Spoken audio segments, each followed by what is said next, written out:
kind audience. Yes, I will. Oh, the podium. Oh, sorry. Now I have to follow technical advice. I have a way of being a non-conformist, so forgive me.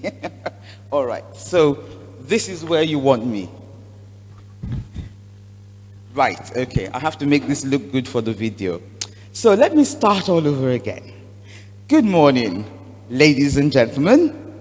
Thank you very much for not only coming, which in itself is a time commitment, but for your patience with how things turned out this morning. So thank you so much for your understanding. My name is Ada Ezinhe Ejiofor, and I'm here to give the welcome address, and in a slightly non-conformist type of welcome address, I've tagged this also. The subtitle is The Back End Story.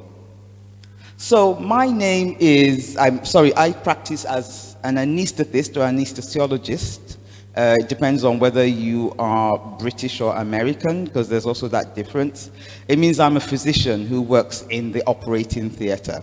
So you may wonder what I'm doing, being part convener and collaborator in a lifestyle medicine conference, because that is kind of like from one end of the spectrum of medicine to the other end. There's a back-end story, and hopefully I will just give you some insights into how I got to where I got. Now, gratitude, a daily gratitude, is something that our ancestors were well acquainted with. They woke up in the morning and they felt inclined to express gratitude to some form of higher being who was responsible for their well-being. I don't know if anybody wants to take a guess, but you can see there 165,000 people die around the world every day. And what that means is that those of us in this hall somehow today are not numbered amongst the 165,000. If you delve into that thought, that's a huge thing. Now, our ancestors, practiced gratitude kind of like intuitively. But because we live in this modern world, we have to generate scientific evidence for everything. That's the field in which I practice, and that's kind of like the framework that we have set for ourselves. And it's quite interesting that we have now arrived at a time when, even with our crude scientific instruments, we are now generating evidence that says daily gratitude is a practice that is one of the effective ways of managing stress. And in the hierarchy of evidence, what we would call evidence in medicine, a systematic review is at the top. So in other words, my opinion as a medical practitioner is at the bottom of that pyramid. What we regard as the peak of scientific evidence is what we call the systematic review. So when a systematic review says something is black, as scientists, that is us saying this thing, there's enough evidence to say that this thing is actually black. So it does tend to nudge the scientific community one way or the other. And so a systematic review, and this is fairly recent, which is why I thought I should bring this one to your attention, is that a group, Denise et al. In 2023, did a systematic review, and the evidence was there. The conclusion of the researchers was that gratitude can be used as a therapeutic complement. Putting that in our street language here, gratitude na medicine can be used as medicine. Particularly, the evidence was strongest for treating anxiety and depression. And so, before we go any further, I'd like for everybody in this room, I'd like you to just look at the person who is sitting next to you, hold their hands, look them in their eyes, and say, neighbor, I am grateful that we made it to today.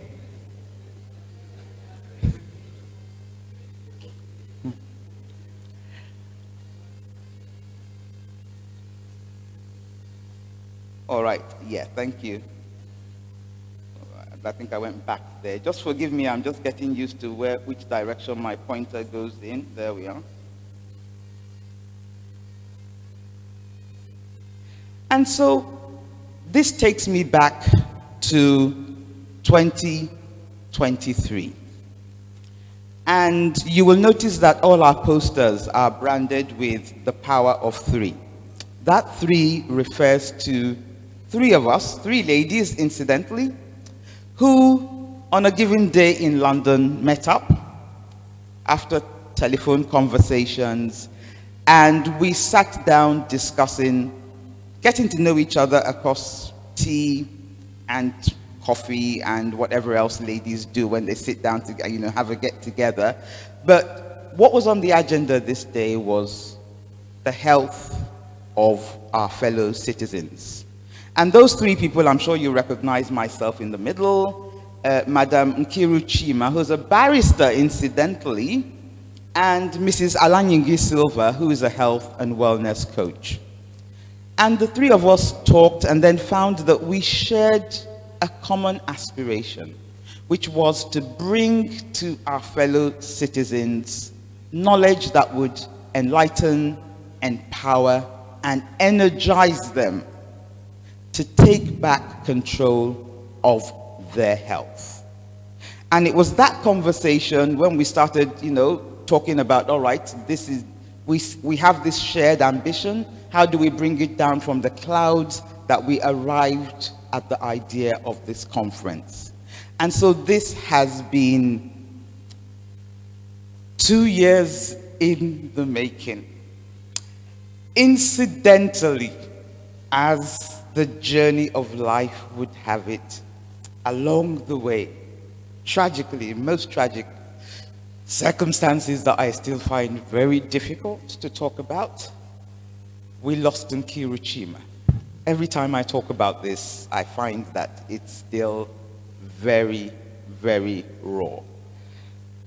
She passed away, most tragic circumstances, a beautiful soul, not from a medical background, but so energized and filled with passion about this mission to bring better health to her fellow citizens. And in particular, she talked so much about the middle-aged menopausal women in Nigeria for whom there's not enough support, and how it would be so wonderful if we could become a channel for support for these women to manage what is a significant life event, and for which I accuse the generation ahead of us, that there was a conspiracy of silence about menopause.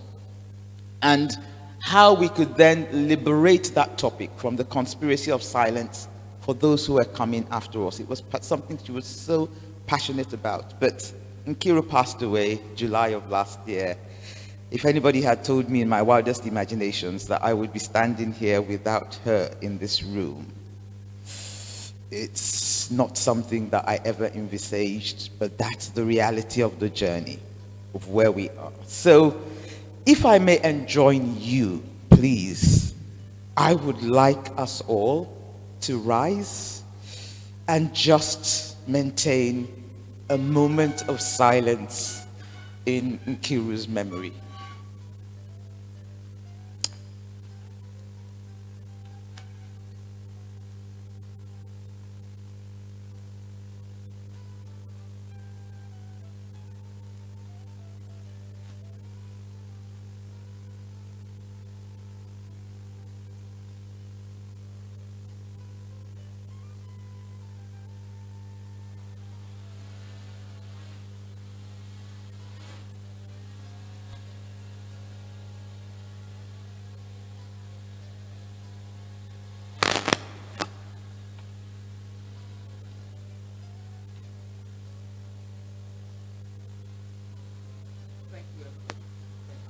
Thank you so very much for doing that.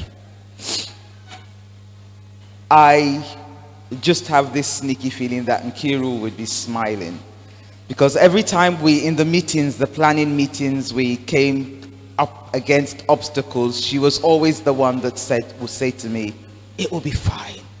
You just wait. You will see. It's going to be fine." And so, well, as I said, we lost Nkiru, but nature always has this balance that when you lose something, almost invariably, you find something.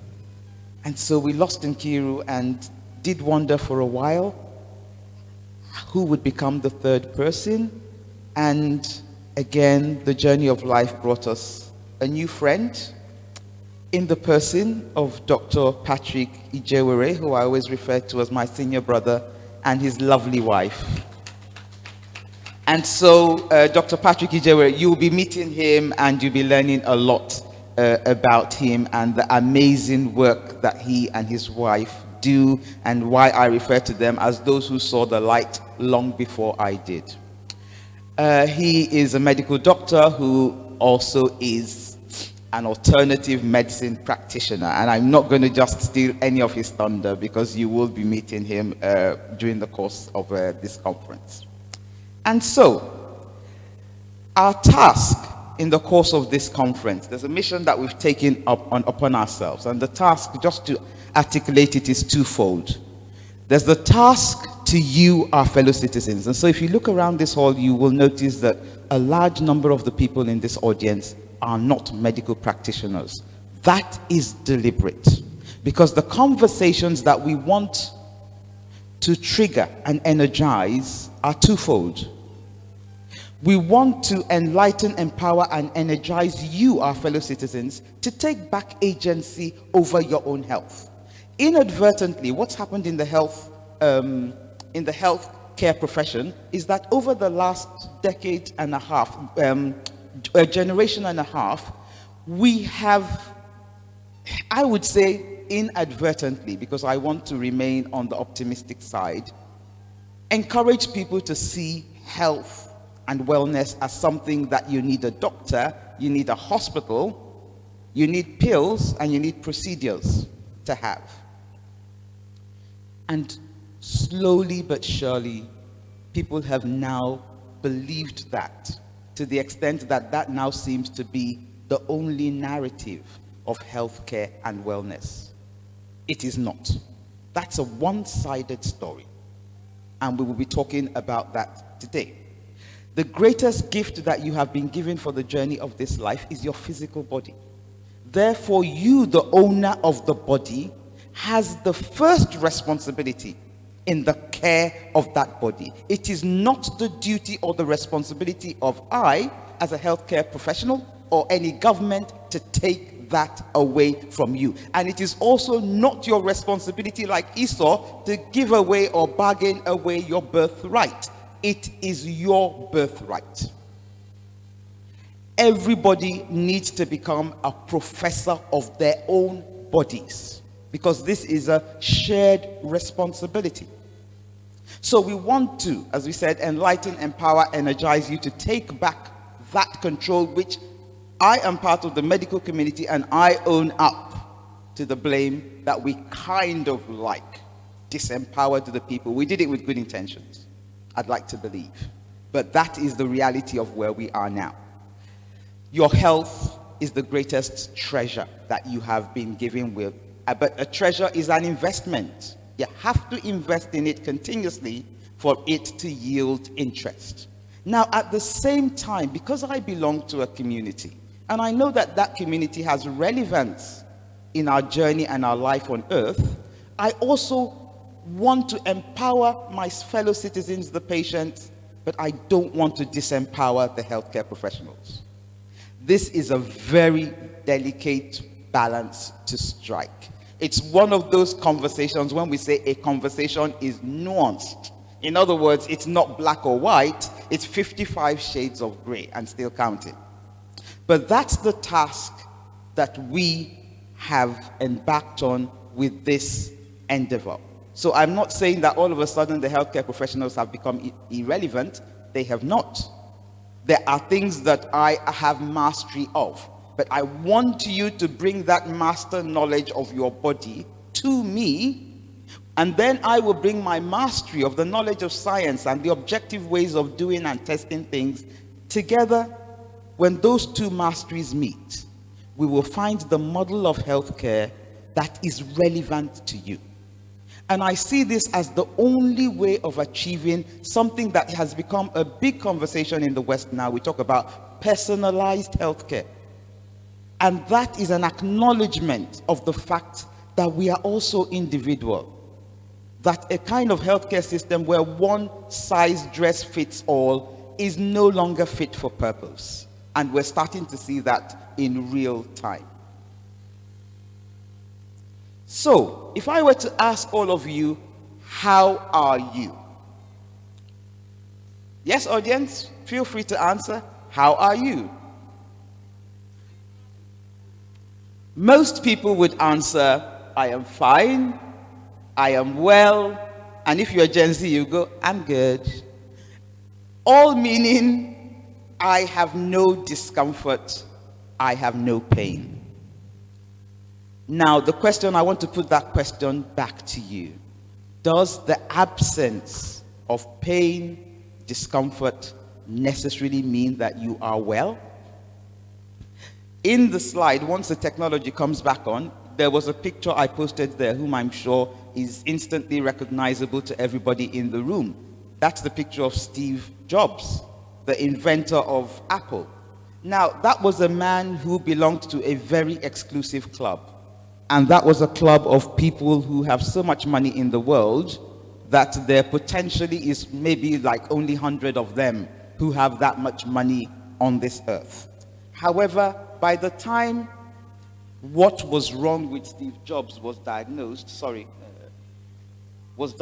which is pancreatic cancer, it was so advanced that little or nothing could be done. That's an example of a disease that doesn't give you a lot of signs. And therefore, when you say, I am well, actually, you are not. It is just that you don't know how to recognize, or those who are taking care of you do not know how to recognize the signs that there is something not quite right with you. And so, the point I'd like you to take away from this, because very often I hear people tell me, oh, I'm in complete health, I'm very healthy. Absence of discomfort and pain is not necessarily equal to absence of disease. By the time you have disease, and the word disease itself comes from a lack of ease, the body has now got to the point of crisis, where it's like a child who is now crying outwardly and loudly for help. But a lot of things can, just really go on. That's why we have things in medicine we call silent killers. The silent killers don't give you a lot of signs, but they are there doing damage, and all of a sudden you find that that you confront the consequences of it. And these are two pictures of people who, as we say, were well in the morning, and by evening they were dead. And I think those two, I don't think anybody will fail to recognize. That's Onyeka Onwenu, who was singing in the morning of the day that she died. And that's Senator Uba, a much younger man. He was 52. And in London, he just collapsed and he was dead. And there was nothing that could be done. And in medicine, we always say that the thing that will kill you like that did not start that day. It's not your village people. It's not jazz. It's something that's been rumbling along, but you did not or could not understand the language your body was trying to tell you that something's not right. And the medical, because some of these people, these are people who are wealthy enough to go to hospital. So you can't say that they were not seeing medical people. But even your medical practitioners do not quite have the abilities to hear what your body is saying in order to be able to know that something is wrong. But none of this, the minute I heard these two things, I was like, okay. I can guess, looking at these two people, I can guess what system the problem was in, but it's not something that started on that morning that killed them by evening. It was a consequence of something that had been there and not attended to. Over the period, it was giving warning signs. And then it would just catastrophically take you out like that. And he was just 52, as I said. So that was really a tragedy. That was a young man. So there's a spectrum. At one end is disease, when your body is crying out, obviously, loudly, and saying something's wrong here.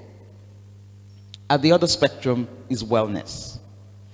And wellness, the definition of wellness that I would like to bring your attention to today is the active, conscious pursuit of activities, choices, and lifestyles that lead to holistic health and well-being. Putting this very simplistically, it is the attainment of a state in which your body is enabled to function at maximum capacity. In other words, you are not just surviving, you are thriving optimally. I would like to say that on Earth today, if you find 1% of the Earth's population in this bracket, I would be surprised. I think it's less than 1% of people who can really claim to be at this end of the spectrum of wellness. Many of us are on a journey in between, and that thing that we call health is a whole spectrum. So some people are in the spectrum of health that's closer to wellness, and some people are on the other end. But it's just that I would like us all to be conscious, particularly in this environment where we don't go and seek help except we are diseased, that the fact that you are not in a state of disease does not mean that you are well. So, in order to just prove what I have just said, I'm going to do a 3-point test at this point. I'm going to ask you to all kindly stand up. And yes, please, I need you, audience. You're going to be doing a lot of movement today. This is a lifestyle conference. So, please be prepared. I would like everybody, please make sure you have room around you, because I'm going to get you to move your bodies. Right. Now, I'm going to drop the microphone, obviously intermittently. The first thing I'm going to ask you to do, and each of these movements I'm going to ask you to do, I will explain what in your daily life, what the implication is for your daily life. If you're a Gen Z, look around the room, because I want you to note who in 30 years' time you want to be like, and who you do not want to be like, and how you're going to need to be intentional about that aspiration. And so, the first thing I'm going to ask you all to do is very simple. Again, just go as far as your own body will permit.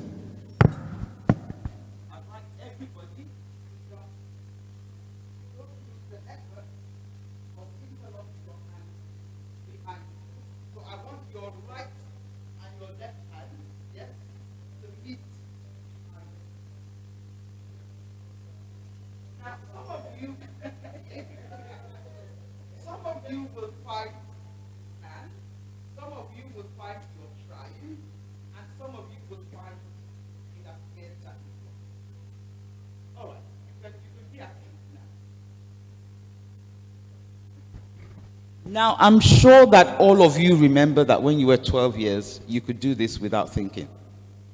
Somewhere along the journey of life, if you've lost it, it means it's just something to do with your shoulders.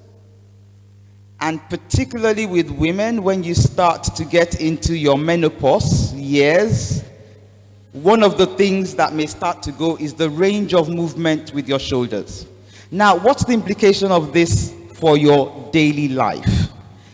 If you can't get those two hands to meet, you're going to struggle to get your zip up. That's just practical for the ladies. Maybe the gentlemen don't understand. That's when you suddenly find you put on your blouse, you put on your dress, you need help. And the stories about the help are amazing. From people needing to now call their megad to come and zip them up, to I was at a party and a young girl just came out of the taxi and just came up to me and said, "Auntie, please help me." So I realized that she'd come out of the hotel, rode in a taxi all the way to a party with her zip down.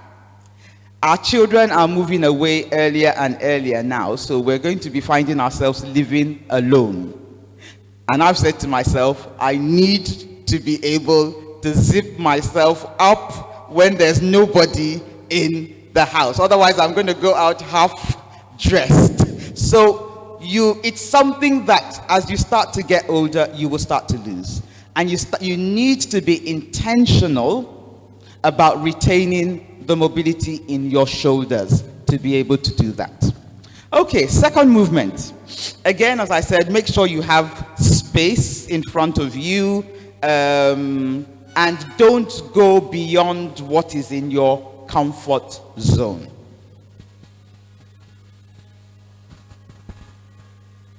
So I would like everybody first of all to put their hands out in front. All right? Now you're going to go all the way and touch the ground in front of you without necessarily bending your knees. So this is what I want to do. If you can't, stop where you're comfortable. Good. As much as you can, and then you can come back up. Everybody has to. All right, you can relax now. Now, what's the importance of that? If you can't touch the ground in front of you, you can't put your shoes on. And when you go to have your shower, you can't wash your feet. Again, as I said, we're living older and older. These are things that will start to depart from you, except you have a strategy to push back. Because it's like gravity. Gravity pushes you down. You have to push back.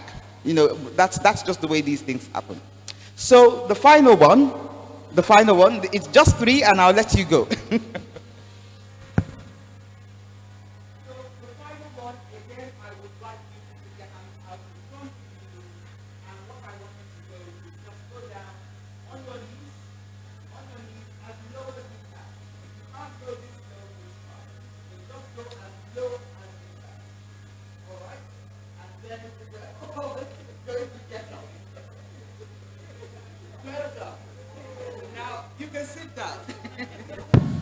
Please give yourselves a round of applause. And I would like to draw to your attention that there's some 80-year-old people in the room. The importance of that is obviously, if you don't keep those muscles strong, then when you sit down on the toilet, you're going to need to hold the wall or something in order to get up. So each of those things has some kind of practical value. Before I go any further, I said there's some 80-year-olds in the room. I think I'd like to actually recognize them so that you know. Uncle David, can I get you to stand up, please? That's Mr. David Mwamara. He's just 80-something years young. He's 80 plus, so he's 80 plus. Uncle David, thank you for being here. And the second person in the room is my dear mother, who I would like to also stand up there. She is also 80 plus.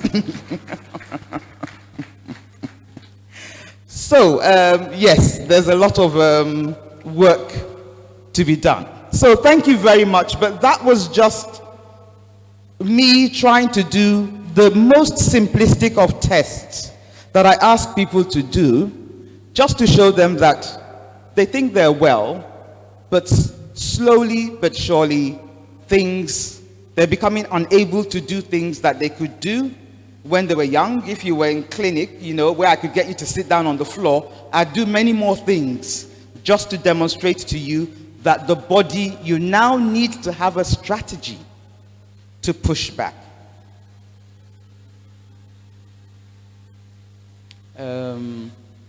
All right, where am I? Thank you. Okay, so why lifestyle medicine?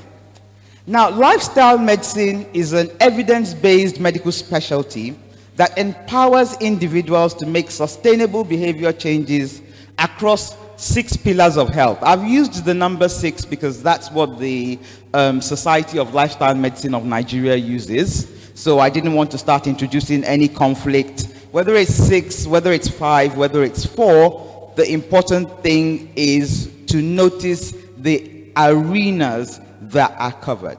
Lifestyle medicine has the potential to get the population well, healthy, and reverse chronic disease. Please, I would like you to note that, because I'm going to touch on that in a short while.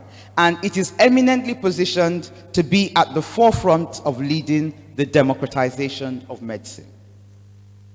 So these are the 6 pillars. As I said, this is how my colleagues, whose primary area of specialization is lifestyle medicine, this is how they teach it. So those 6 pillars are diet, relationships, exercise, avoiding risky substances, managing stress, and sleep. You have to put, if you regard these as 6 bank accounts, you have to put something in each of these bank accounts on a daily basis in order to invest in your holistic well-being.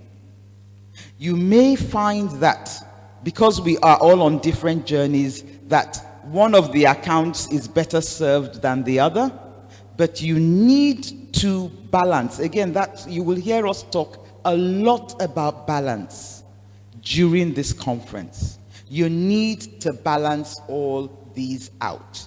And I'll give you a personal, example, and that's myself, because I don't have any problems with exercise. I don't have any problems with watching what I eat. My weak point that I am very well aware of is what? I don't avoid risky substances. I don't even go near them. So I don't even have to avoid them. Sleep is my weak point. Because the minute I have many things on my table and things, I start pushing the night. And I push the night quite significantly. So I know that that's a weak point, and that's something I need to work on. So the recognition of the weak point is not just accepting that it's a weak point, it's that you need to then keep evolving a strategy to manage it better. And so I find the way I could push the night when I was 25 years old, the body now just riots and just, hang on, we're not 25 years old anymore. I'm not having this from you. So it's just that recognition, but the aim is to balance these 6 pillars,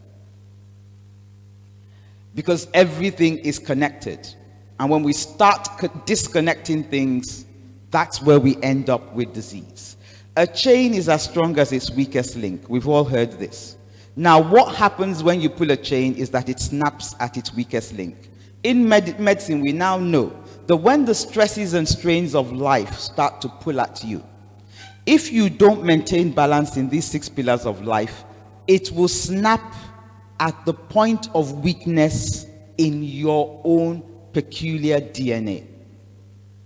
And that's why one person would develop manifestations of the snap, and now things like type 2 diabetes, hypertension, arthritis, obesity, obstructive sleep apnea, dementia. There's a kind of dementia we're now describing as diabetes of the brain. The reason I have listed all these diseases is that 40 years ago, well, next year it will be 40 years since I graduated from medical school.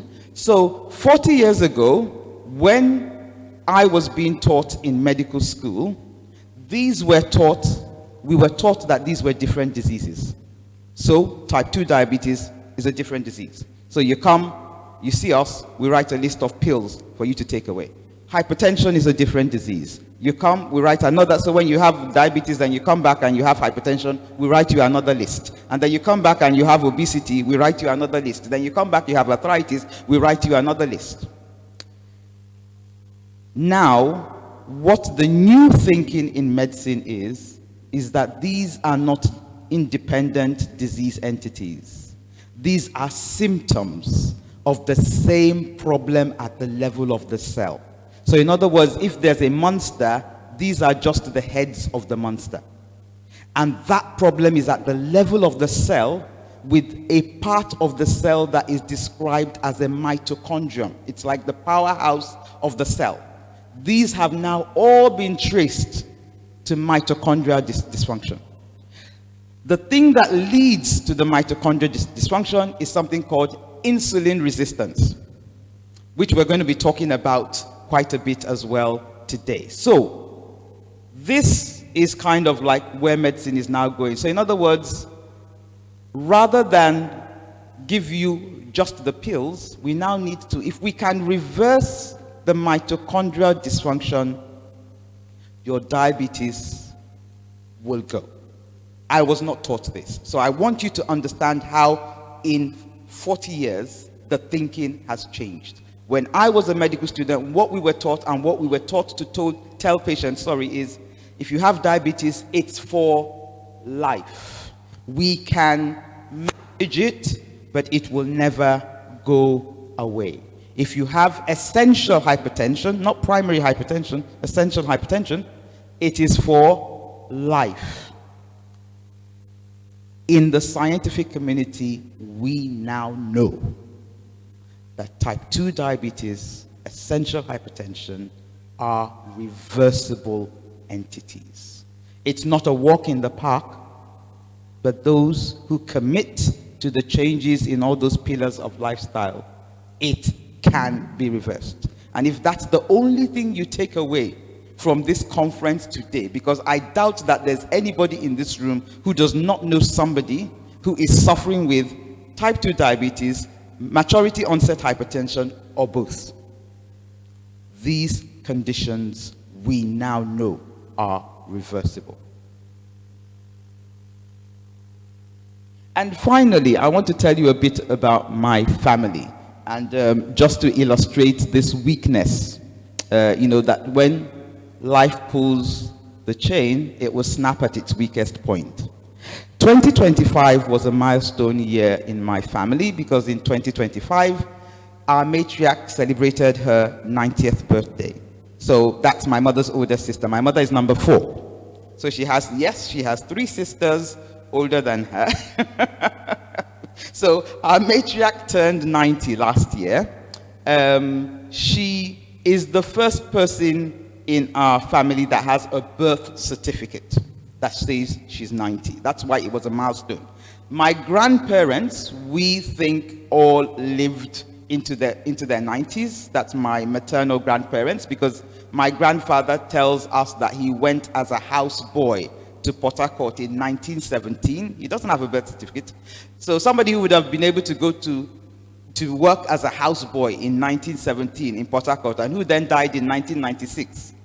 So we kind of think that he must have been, somewhere in his 90s at the time that he passed away. Same thing with my grandma. But what is it that I have noticed in my mother's family, which I call the family curse? And I've noticed it now across 2 generations, because it afflicted my grandmother, and it's now also, when my mother and her sisters lined up for a video, I said, I can see the family. I said to my cousins, I can see what is coming towards us, and I have a strategy for making sure it doesn't arrive. Their knees go.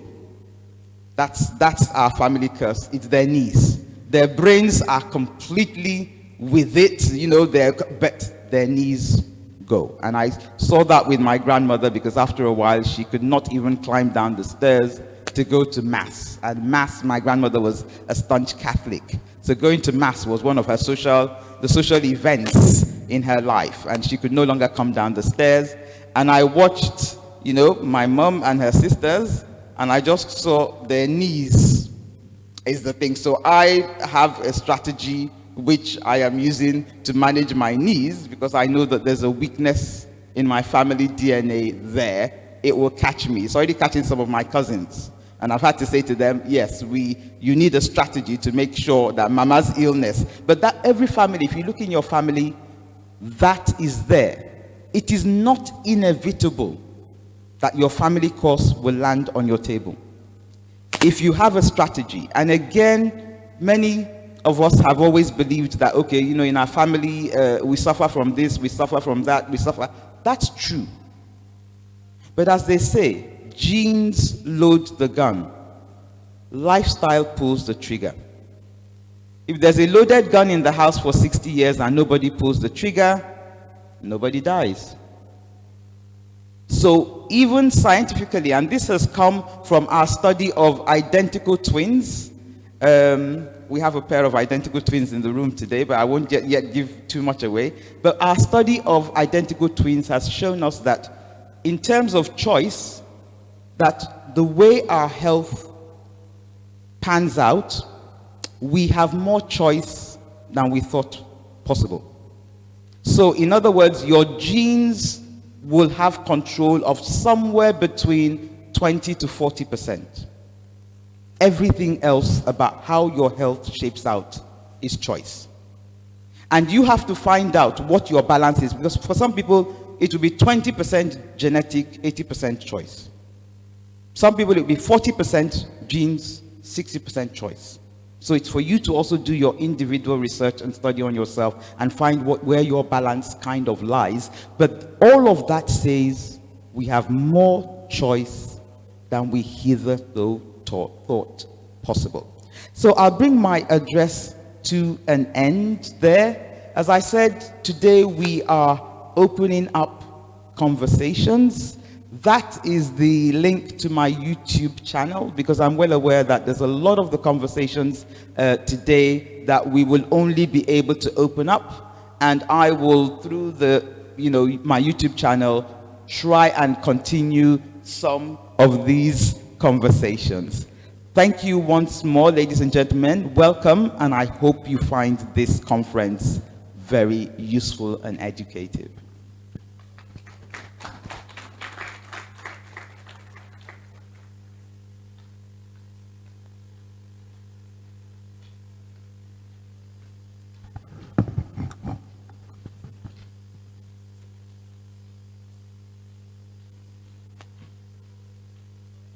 Well, ladies and gentlemen, you can see that we have moved away from drugs, injections, and we are talking strategy.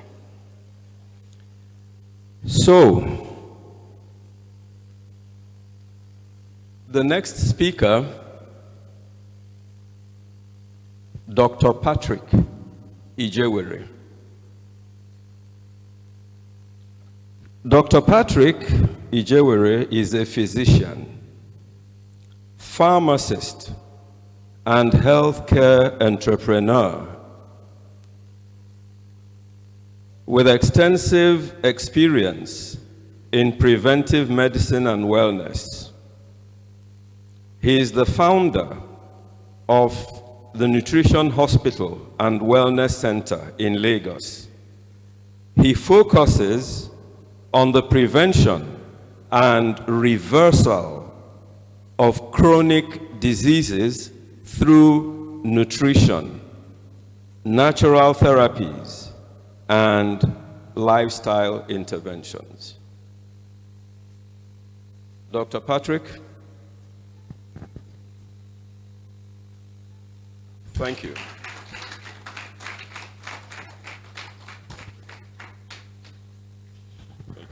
Thank you. Good morning.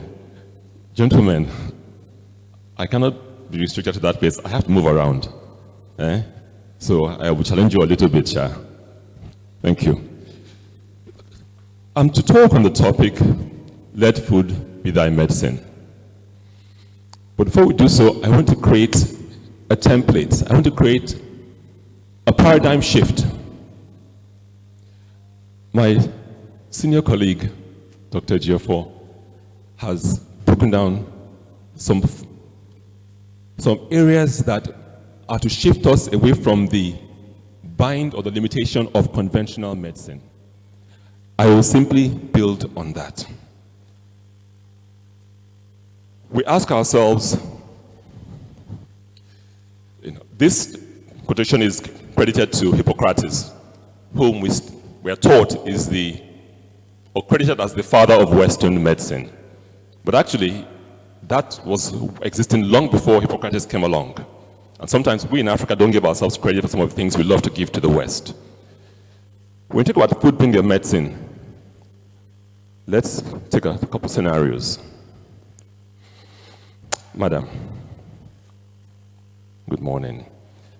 Okay, madam, what's your favorite brand of phone?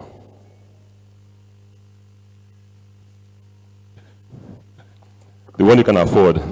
Okay. Madam, what's your favorite brand of phone and why? iPhone. Give me 3 reasons why the iPhone. Okay. Okay. Okay. Okay, so quality pictures, a track record of durability and reliability. Awesome. Let me see who I will challenge next. Perfect. Sir, what's your favorite brand of car? Toyota. Why Toyota? Give me 3 reasons why Toyota. Durability, comfort, style. Okay. Madam, your favorite brand of phone? Yes. Your favorite? Okay.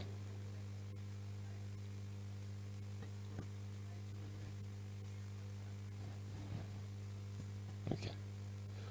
So we step into certain, okay. These folks who manufacture these brands, the iPhone, the Toyota, before that brand is labeled, before that phone is given that label iPhone, it's gone through rigorous testing, tremendous analysis, so that the hydraulics, the computer on board, the gear system working perfectly. If not, Toyota will not put their brand on it. iPhone will not put its brand on it. A very simple understanding. Today, there's a brand called MAN, man.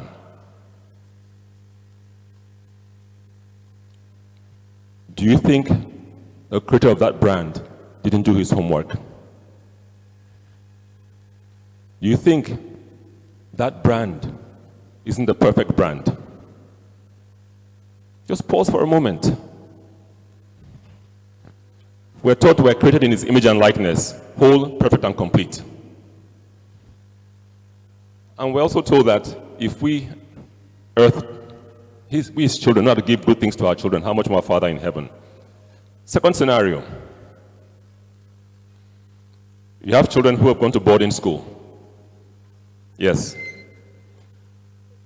Preparing them for boarding school, what are the small things you did?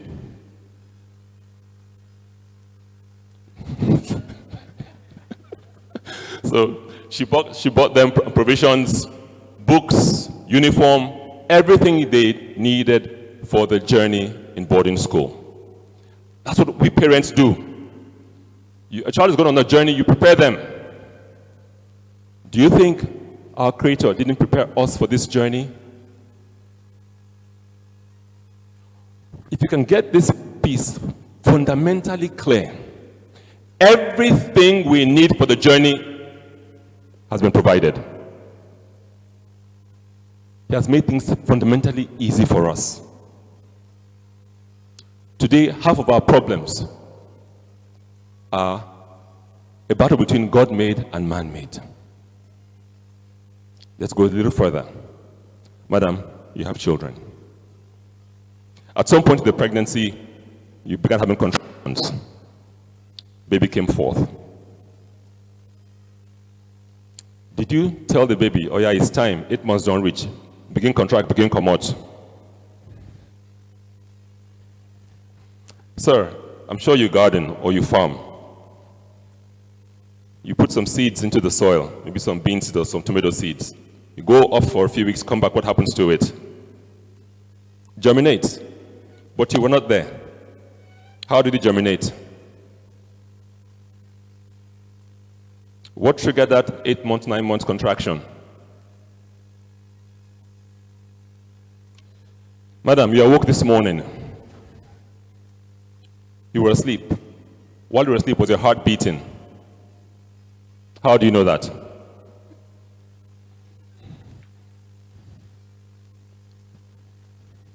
How does she know that her heart was beating while she was sleeping?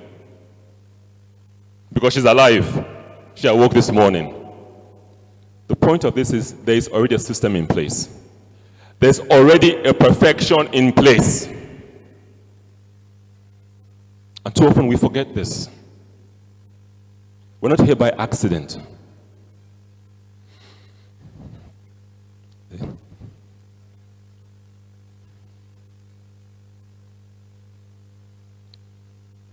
If you are clear whose brand you are, you understand these fundamentals. There's already a system in place to keep us healthy. Everything we need for our journey is already here, including the food we need for our journey. So today we are debating what is food and what is everything else. We say food is medicine. If food is medicine, the food that mommy put together for us to go to boarding school, what is all the other food?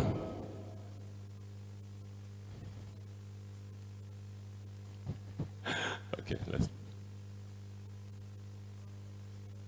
So a lot of what we're challenged with today, am I pointing in the wrong direction? Okay, let's go. All right.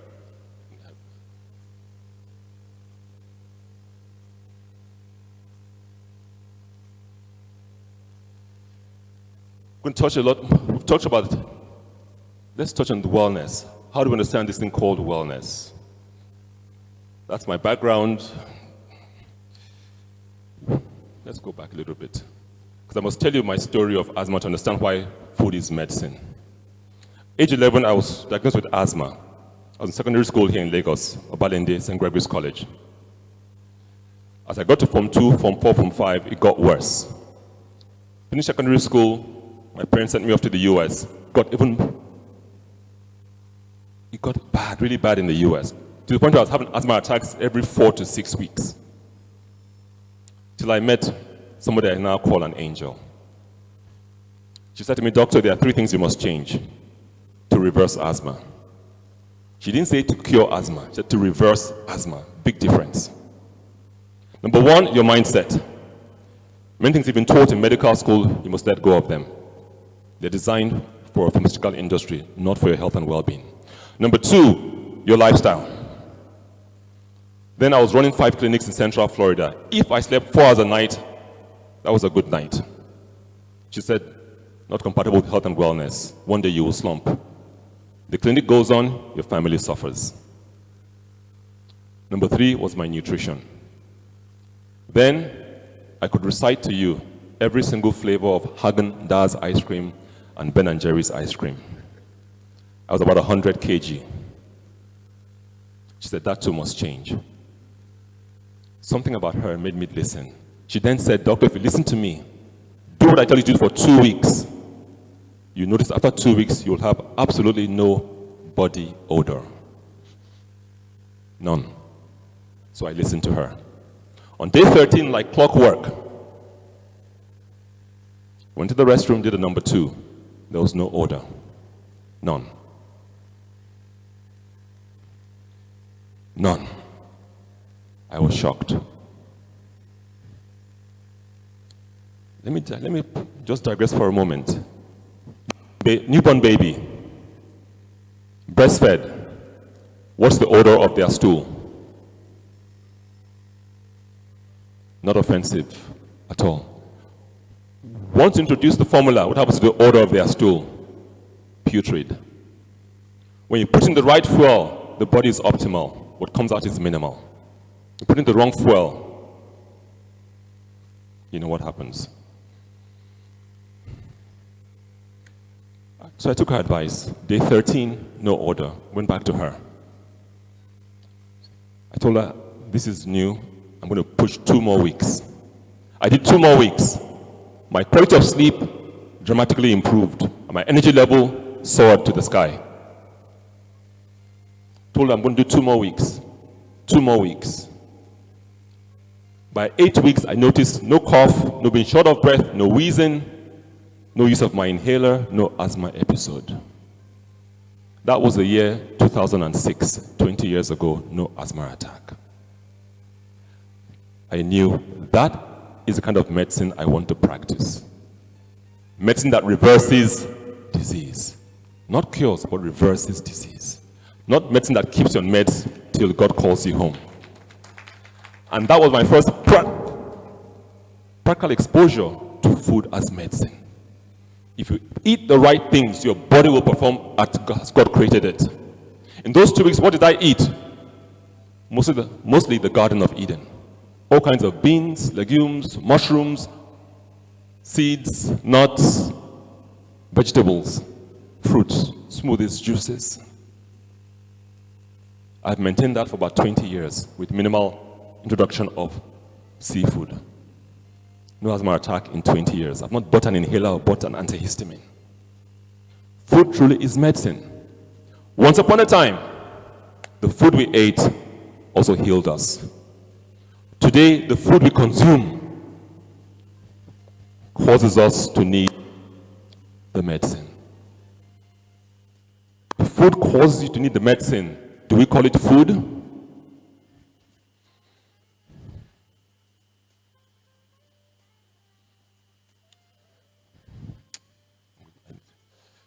So, wellness.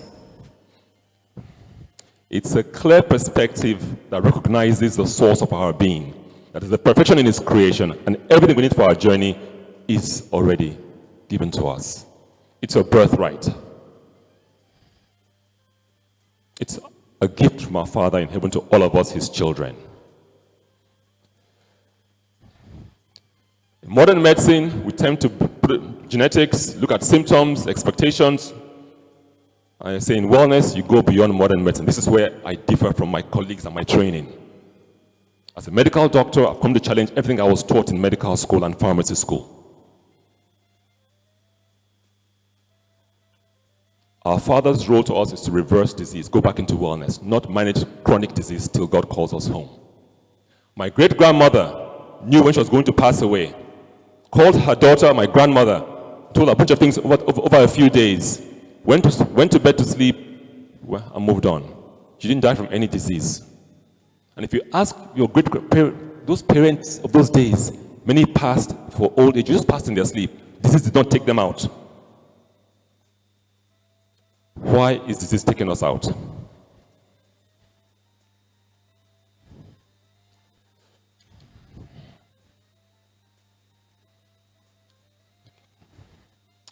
Okay.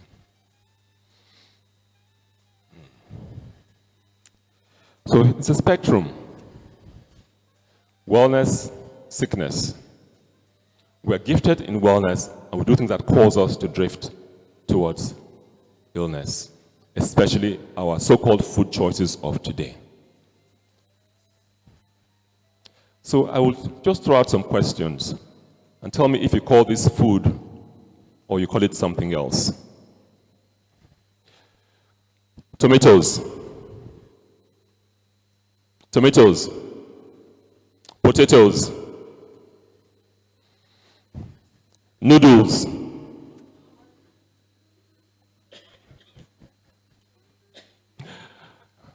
Banga soup.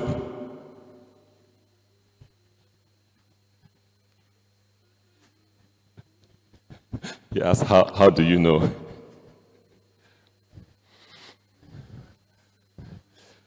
What we consume plays into us metabolically, even our behavior, our mindset, and especially our children. There was a study several years ago in the US, in the Midwest. Let me pause before I go to that story. Please write this down. Disease. What is disease? Dis-ease. Where's the slide?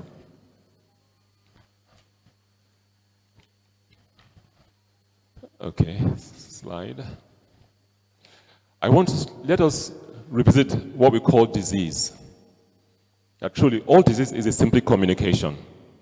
It's the body speaking to us. Now, what we have been doing is off alignment with our health and wellness. That's it.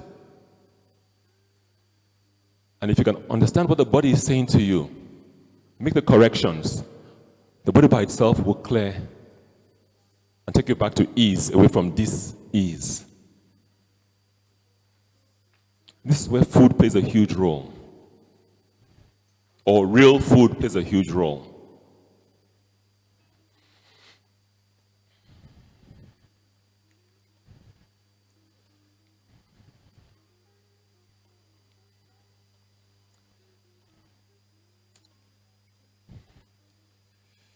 Even the ancients, Hippocrates, made a similar observation. He was heavily plant-based, heavily regarded in regards of food as medicine,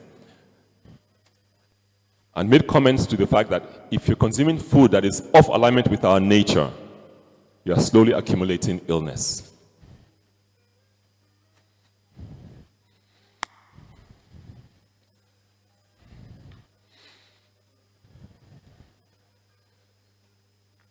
I'm going to show you a diagram. We call it a wellness tree. I hope our graphics picks it up.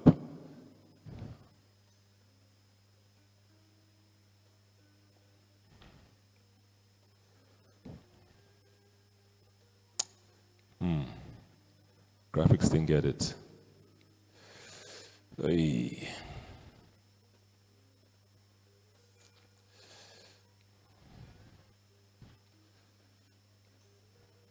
All right, everyone with the pen and paper, let's do this exercise.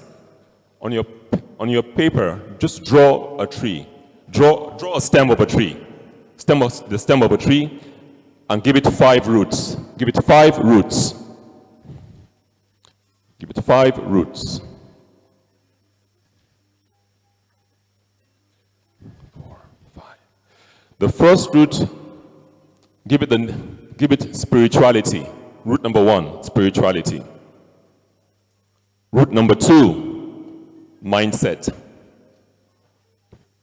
Root number 3, nutrition.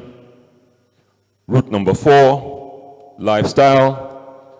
Root number 5, environment. Number 1, spirituality. Number 2, mindset. Number 3, nutrition. Number 4, lifestyle. And number 5, environment. Are we together so far? Some call them the 5 roots of illness or the 5 pillars of wellness. When the root system is well nourished, abundant, root system is healthy, your tree has green leaves, bright, beautiful, radiant green leaves, full of life and vibrancy. When the root system is deficient, toxic, lacking nutrients, you get leaves that are yellow, orange, red. Leaves that indicate branches that will soon fall off. And those leaves or those branches are the ailments we deal with today. Asthma, allergies, diabetes, high blood pressure, obesity, fatty liver, cancer, infertility, prostate problems, and the list goes on and on. I'm going to point to several resources for everyone to please take time to research or look at this to understand the importance of food being medicine, because truly food is medicine. I have 5 books here I will highlight. The first book is called Whole.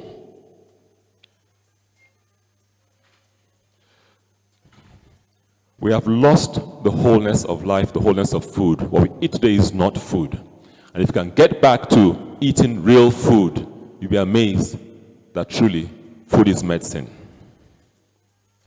The next book is The China Study, written by a top nutritionist out of, I believe it's Yale. And he talks about, there's a study that looks at consuming meat at 20%, meat at 5%. In those who consume meat at 20%, they switched on their cancer genes. Those who consumed, well, let me say, not meat, animal protein. Those who consume animal protein at 5% and below did not switch on their genes for cancer. My colleague, Dr. Jeffo, talked about the genes don't determine disease. It's a loaded gun, but it's our choices, our lifestyle, our nutrition that pulls the trigger. It's the field of epigenetics. 30 years ago, this gentleman, Bruce Lipton, came up with the theory of epigenetics, and he was vilified in the medical field. Bruce Lipton. The book is called The Biology of Belief. The Biology of Belief.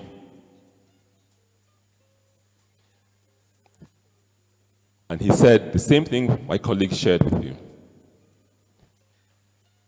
And again, in the China study, if you consume excess animal protein, over time, there's a price you'll pay.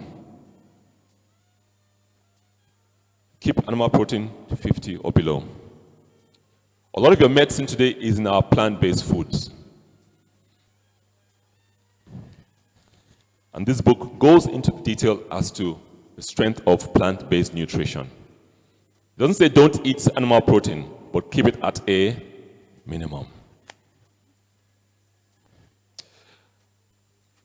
In terms of eating enough protein, there's many sources of protein. And some folks query me as to, if they don't eat enough meat, how would they get their protein? And often I use the examples of some of the biggest land-based mammals today are vegetarians. The elephant is a vegetarian. Well, it's a vegan. The cow that we all consume is a vegetarian. In fact, it's a vegan, doesn't eat meat, animal protein. So it gets its protein from plant-based sources, and there's multiple sources of plant-based foods. My favorite ones, your mushrooms, your seeds and your nuts. Even your green vegetables do have protein in them. And those sources of protein are loaded with those micronutrients the body needs for that food to also be your medicine, your vitamins, your minerals, your B vitamins, A vitamins. What's one of the most powerful sources of vitamin A?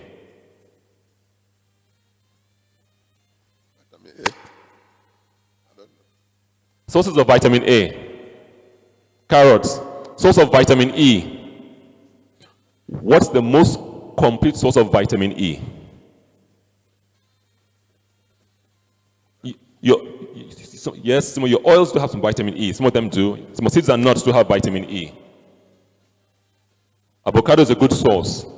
The most complete source of vitamin E that has all 8 components is the palm kernel. That red that we see on the outside of the palm kernel.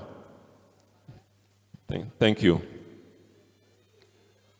The palm fruit, the palm nut is your most complete source of vitamin E, which is essential for gut health, skin health, blood vessel health, cardiac health. The vitamin E you buy in the store today is synthetic. It has only one component, whereas the one that comes from Banga is the most complete. It has all 8 components of vitamin E. The red yellowish outside of that kernel, which we convert into red palm oil, is your most potent source of vitamin E. That red is medicine. We use it in our practice to treat many of our clients, including those who have hormonal issues. Plants by nature don't have cholesterol, they have phytosterols. It's part of the part of the deliberate yes and lies and marketing. This is another book I'm going to challenge everyone to get and read. Nutrition and Physical Degeneration. And I will read the back of this book verbatim. For nearly 10 years, Weston Price and his wife traveled around the world in search of the secrets to health.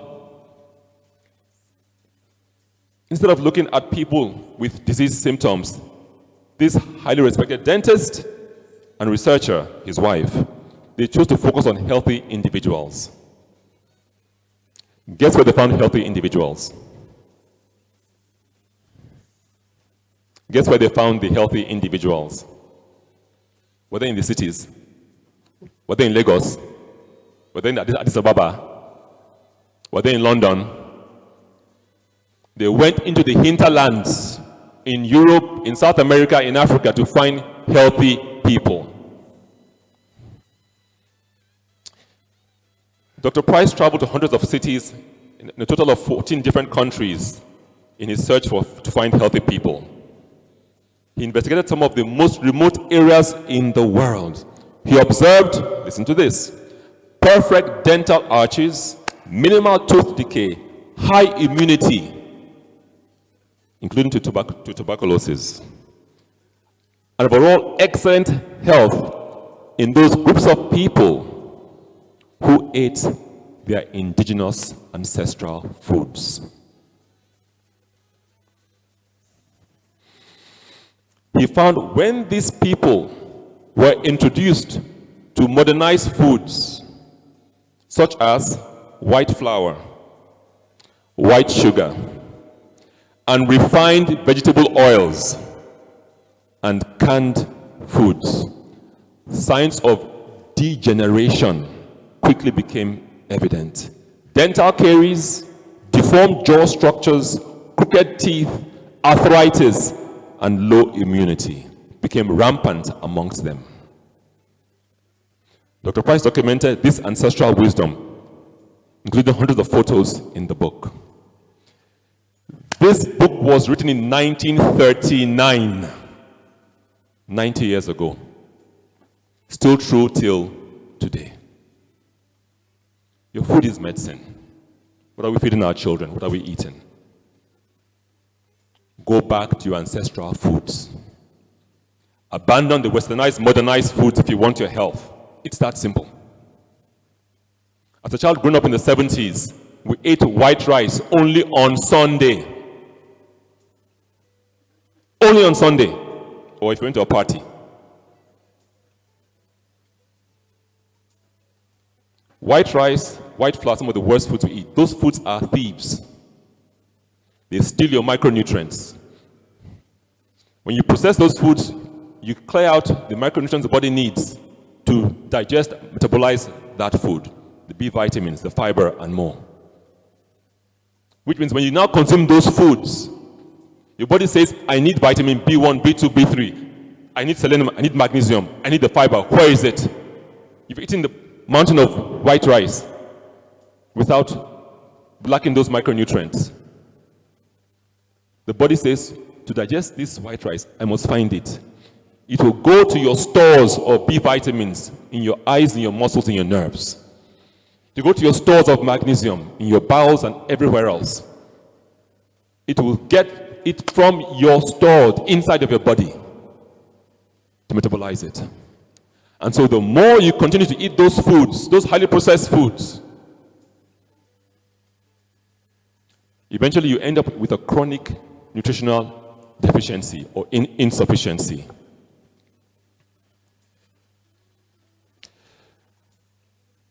And that is the basis of a lot of our health problems today. Many of us are walking around with chronic deficiencies, chronic insufficiencies. And so, when you now analyze clients today, you must look at what is lacking. If you simply start by replacing what is lacking and clean out what is toxic in the body, many of them notice significant improvement in their health.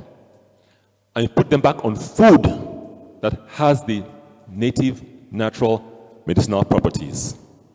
They heal rapidly. And when you heal from the natural perspective, you cannot just heal high blood pressure. The body heals holistically. When you reverse asthma, you clear insomnia. When you reverse colitis, you fix high blood pressure. When you reverse the diabetes, you prevent dementia. When you put the right fuel into the body does the rest by its grand, native God design. It heals itself. The body is designed in perfection. It knows what to do, when to do, and how to do it. Till we get in the way. Food is truly medicine. That's God's design for us, His children, on this journey. If you want your health back, return to food that is medicine and abandon the food that is causing us illness. Are we together? Are we together?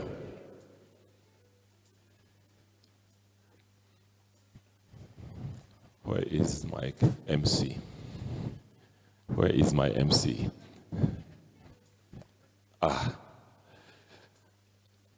Thank you very much for the audience. There was a fifth book. All right, quickly. This fifth book is called A Cancer Therapy, Max Gerson. A Cancer Therapy, Max Gerson. I was privileged to attend his training in San Diego, California, several years ago, where I got to understand how you use nutrition to reverse even cancer. His daughter, he passed away many decades ago. His daughter was running the institute. She was 85 years of age. She walked into the auditorium to give a lecture to us, about 30 of us physicians, bolt upright straight, and give us a lecture for 3 hours, sitting on a stool that had no back support. 3 hours, lecturing and debating with 30 medical doctors. She passed away at age 93, no medical conditions. The body is a perfect system in God's design. Same way we earthly parents want to give good things to our children, likewise our Father in heaven. Along the way, we've been led to think otherwise. It's about reclaiming your health, reclaiming your wellness. Food is one of the pillars. Are we together? food truly is medicine. Let's return to our ancestral, original nutrition. Thank you.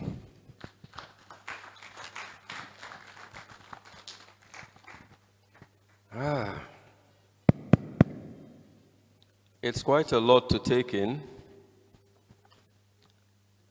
but what choice do we have if we want to see tomorrow? Dr. James, sir, are you ready for us?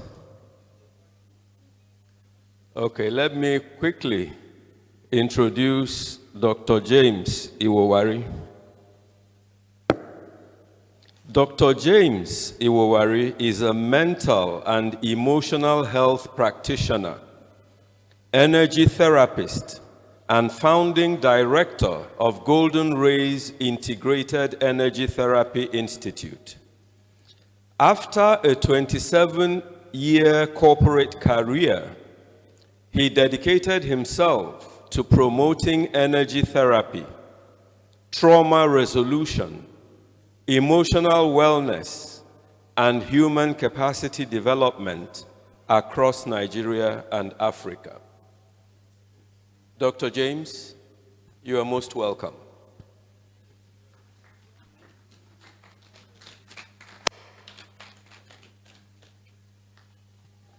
Thank you very much. We have been sitting down for a very long while now. So I want to start my presentation with a little exercise. But before that exercise, I want 5 volunteers. Please come, madam. 5, 2, 3, 4. Please come forward, come forward. 5, yep. I have only 1 man and 4 women. There's no gender balance in this place.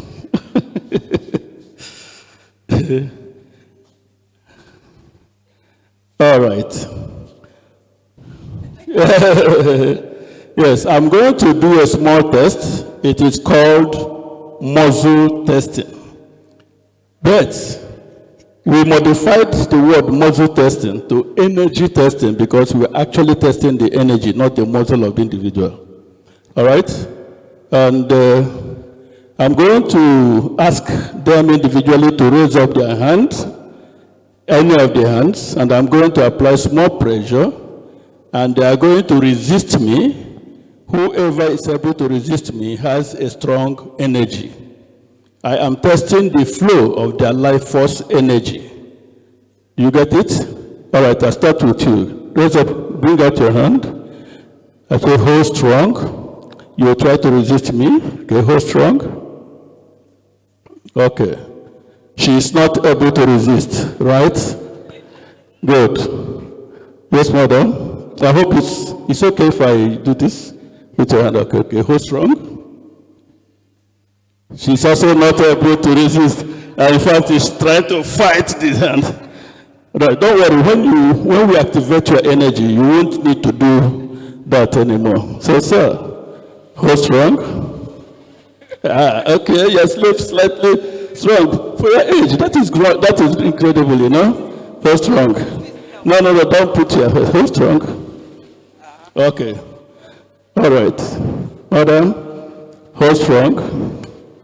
Yes, okay. All right, because we have been sitting down, and because of the environment, there are electromagnetic frequencies here, and then our energies are crossing around, you know, we may be affected. It may affect our energy level.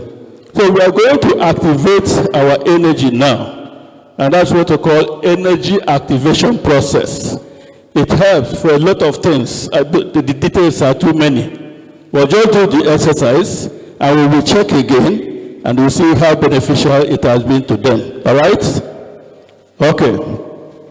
Now, on your collarbone, on your neck, your upper part of your chest, there are 2 points there that they are very soft.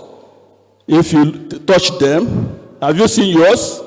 Find your own, please. We are going to do what we call borrowing benefit. And that is that you are going to enjoy the benefit of the exercise as we work with these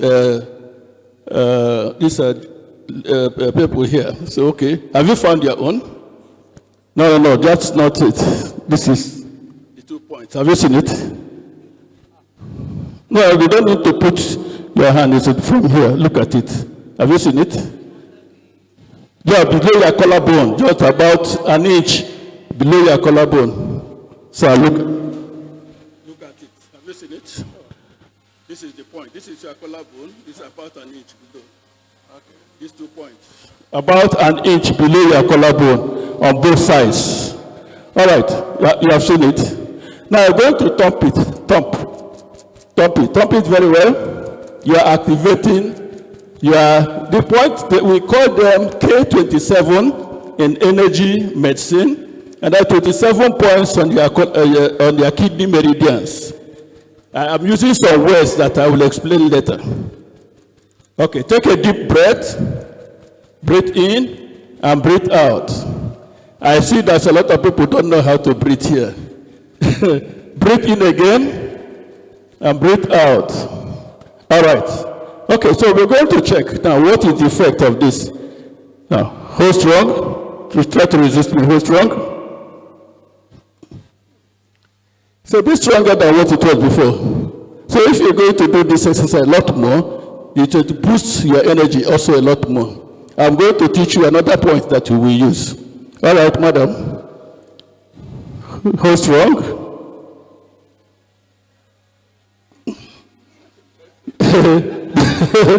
Did you find it different? It was different from what?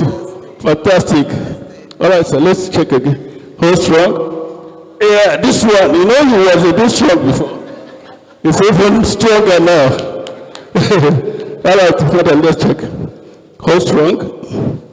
You know, you didn't have energy at all before, so it has come forward. All right, so the second point you are going to do to rev up you see here, on top of your thymus, yes. Your thymus, thump it. Thump your thymus. And take a deep breath. Good. So let's check again. Hold strong. You see, it's different now. You see, I'm shaking. Yeah. All right. There's another small exercise. Put your hand like this. I'm going to pull it. Hold strong. Don't let me raise it up. Hold strong. This is a bit weak. Hold strong, madam. That's good, but not too much. No, it's okay. Hold strong. This is very strong. Yes, okay. Let's check. Hold strong. You started the exercise even before with hold strong. All right. This is also weak. Now, you are going to activate another point in your body. It's called the spleen point, okay? The spleen meridian. You're going to thump it from your armpit, about 4 inches below your armpit. Thump it like this. The two of them. Yeah. Thump like this.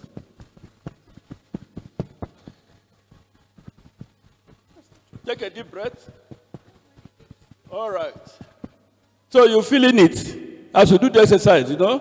You are releasing some energy and then you activate it. Very good. All right, so that's okay. Let's check again. Hold strong. You see a difference? You are able to stand it now. I don't need to take all of you. Thank you very much. Thank you, madam. Thank you. Thank you. Yes. All right, my name is Dr. Iwewa Ribirian James. I hope you all noticed something different. Did you? All right. I am a certified energy health practitioner, board certified in the US, actually the first in Africa to be certified in energy psychology. So it is a new knowledge that I happen to be privileged to come into in 2006, 2005, 2006. So in 2007, I took a training.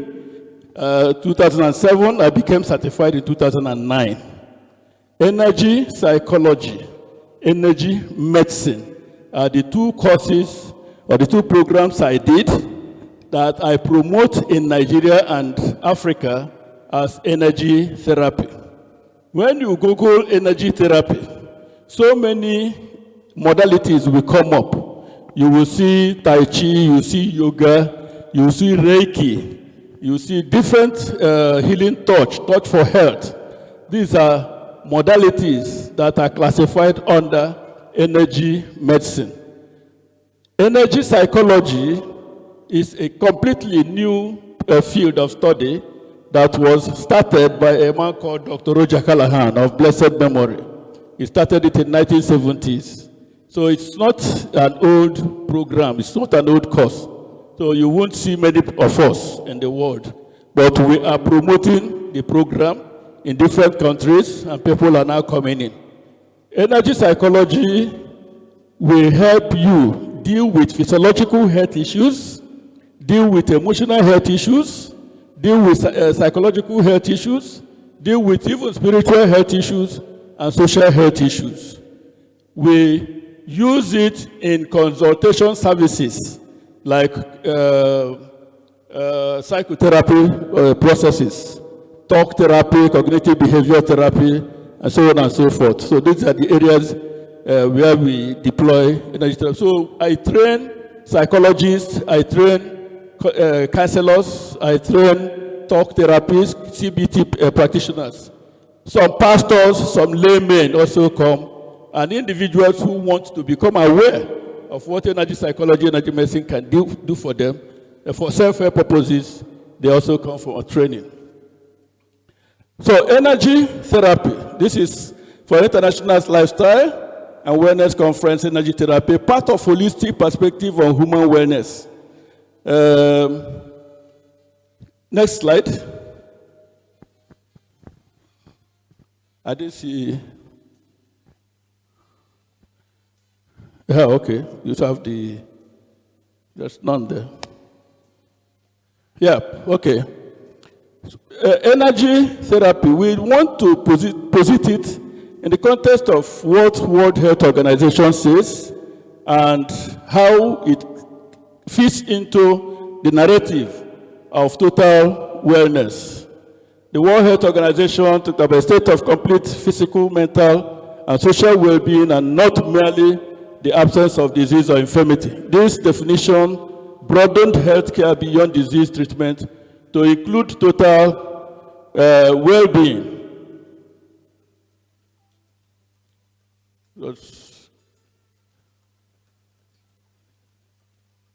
It's not. All right, that's the previous slide. Let's understand the health. Health is more than the absence of disease. The past 2 speakers have done justice to this concept. So I'm going to rush through that. Next slide. Yeah, we talk about physical, mental, emotional, but hold. In talking health, we are always focusing on physical health. When we say health, our mind goes to the hospital, our mind goes to the drugs, our mind goes to pharmacy, our mind goes to, all these institutions that have been set up to take care of our physical health. But research has shown that over 85% of our physical wellness is rooted in resolution of emotional issues. And that is to say, if you don't resolve your emotional health challenges, the tendency is for them to multiply and grow into physiological health challenges. So, somebody comes, brings a story, and your mind just goes fiam. And before you know it, headache has come. Before you know it, you're feeling dizzy. You're looking for something to sit down. What happened? Why would the story affect you? The story affected you because of the structure of the human nature. That there is something just beyond the physical that was activated. And that thing that was activated has to be taken care of, otherwise something else will happen. They say, don't tell grandma or don't tell grandpa about this story, because what will happen? Everybody is afraid that grandpa may pack up or grandma may pack up because of the So we are looking at the emotional the physiological consequence of an emotional issue. That's what we call trauma somatization. Trauma, when you have it and you don't resolve it, it now might manifest into physical health challenge, and that is the somatic representation of that trauma. And that physical health challenge could be what? Could be asthma, could be arthritis, could be aches and pains, it could be headache, it could be migraine, can be anything. It can even get into the organs and begin to cause damage. There is a scientific fundamental reason why it is happening like that, because it's attacking the cells. And attacking the cells, attacking the cell membrane. That region of the cell that holds the information that keeps the body actively functional. So when it attacks that area, it's like you have a very beautiful house, everywhere is okay, but there are soldiers that are marching into the place unannounced. Everybody will become agitated. And when that happens, what will happen is that the body is designed to do three things. One, you take flight. Two, if you have the capacity, you fight. Three, if you can't run away, you can't fight, you freeze. A lot of us have this frozen energy stored in us that are not finding anywhere to go out. When you freeze over a period of time, that frozen energy will also start looking for a way to escape. What is that frozen energy? You have capacity as a human being to create forms. Those forms is the energy. When we talk about energy, somebody said this morning, you're talking about energy. What is this energy? We are all energy. We are all what? Yes. If you even go back from how we formed, small Siemens, liquid, they came together. If you bring those Siemens and liquid and rub it in your palm, the thing disappears. But if in the right environment, they do what? They form. They become human being. 9 months, you got to push it out. So that's how we started. And those things started from another point. When it was declared, let there be light, radiations shot. And as the radiations are coming, they are forming things, until it came to where we cannot longer want to stay. We now have to be incarnated here.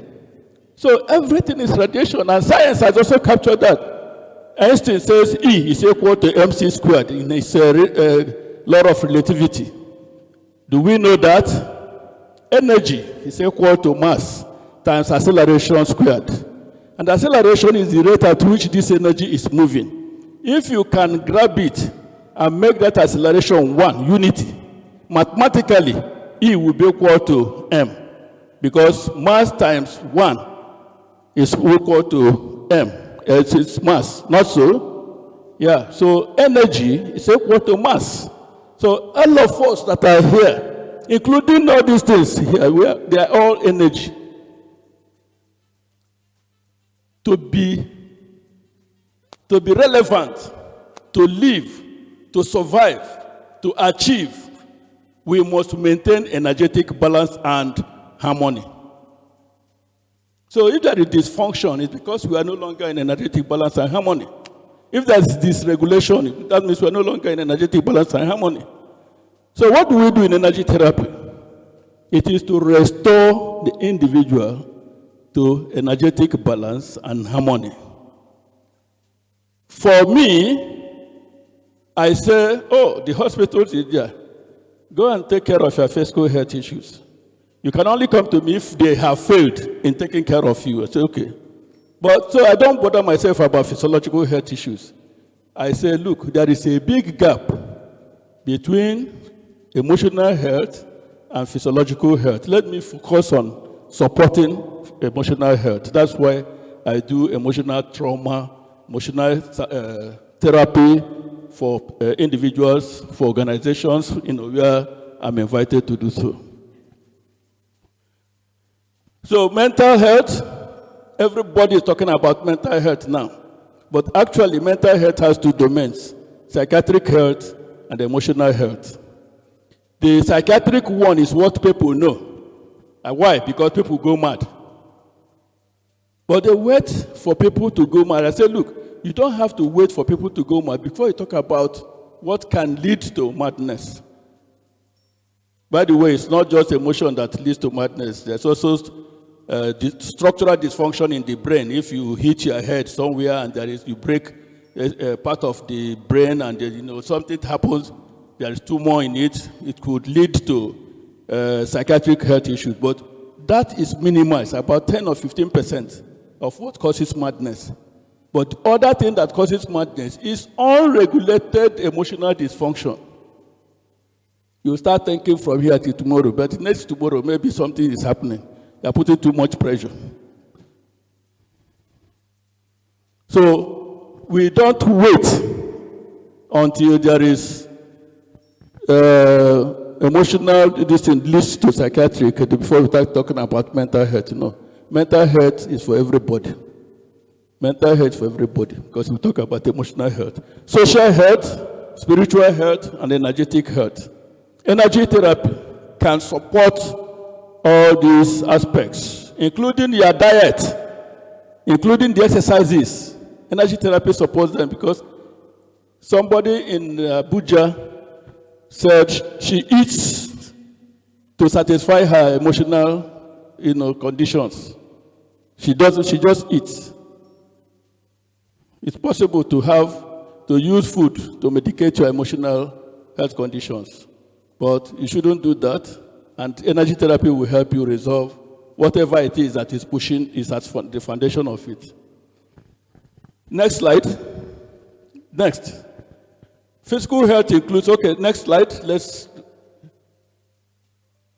Mental health, clear thinking, cognitive balance, adaptability, emotional health, emotional regulation, resilience, healthy relationships, stress management. These have all been talked about, but I am particular about how energy therapy helps you in these ranges. So next one, social health, healthy communication, supportive relationships, community participation, spiritual health, meaning, and these are all details that helps you to look into the benefits of energy therapy. So energetic health.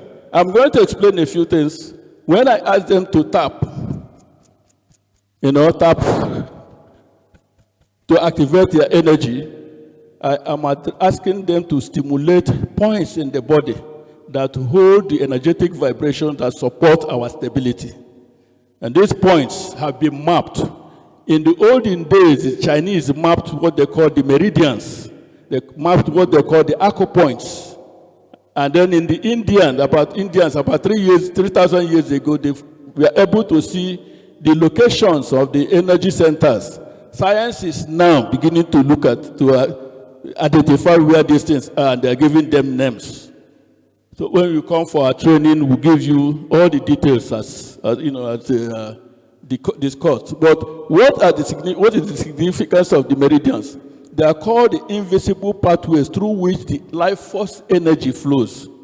Why are we interested in that? If you block the pathways, they cause sickness. If you block the chakras or the meridians, if you block the aura, your energy field, it causes sickness. So you must at all times ensure that these human energy systems are functional and active. Science never knew about them, or even when they were told, they refused to accept them because they can't see them, they can't touch them. Indians, Chinese, you see how far they have gone because they are in tune with nature, and these things were there. They identified them and they worked with them. It is not, they say, Chinese religion. It is not Chinese religion. It is not woo-woo. What we do in energy medicine, energy psychology is not woo-woo. It is what we have done in the past over years.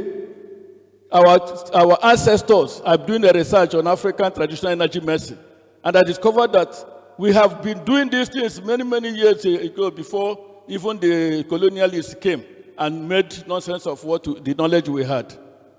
but they are valid processes. So we are going to do a lot more exercise now. Next, health improvement strategies, medical and clinical care, energy therapy supports, nutrition and hydration, exercise and movement, emotional and psychological support, healthy lifestyle practices, complementary and integrative approaches. Energy therapy, go next slide. Next slide. Energy therapy refers to complementary approaches aimed at supporting wellness through interaction with the body's energetic systems. The process I promote has two main domains, the energy medicine and the energy psychology. Now, these have methods that include what we call the donor-eating energy medicine method. Donor-eating energy medicine is what I demonstrated here.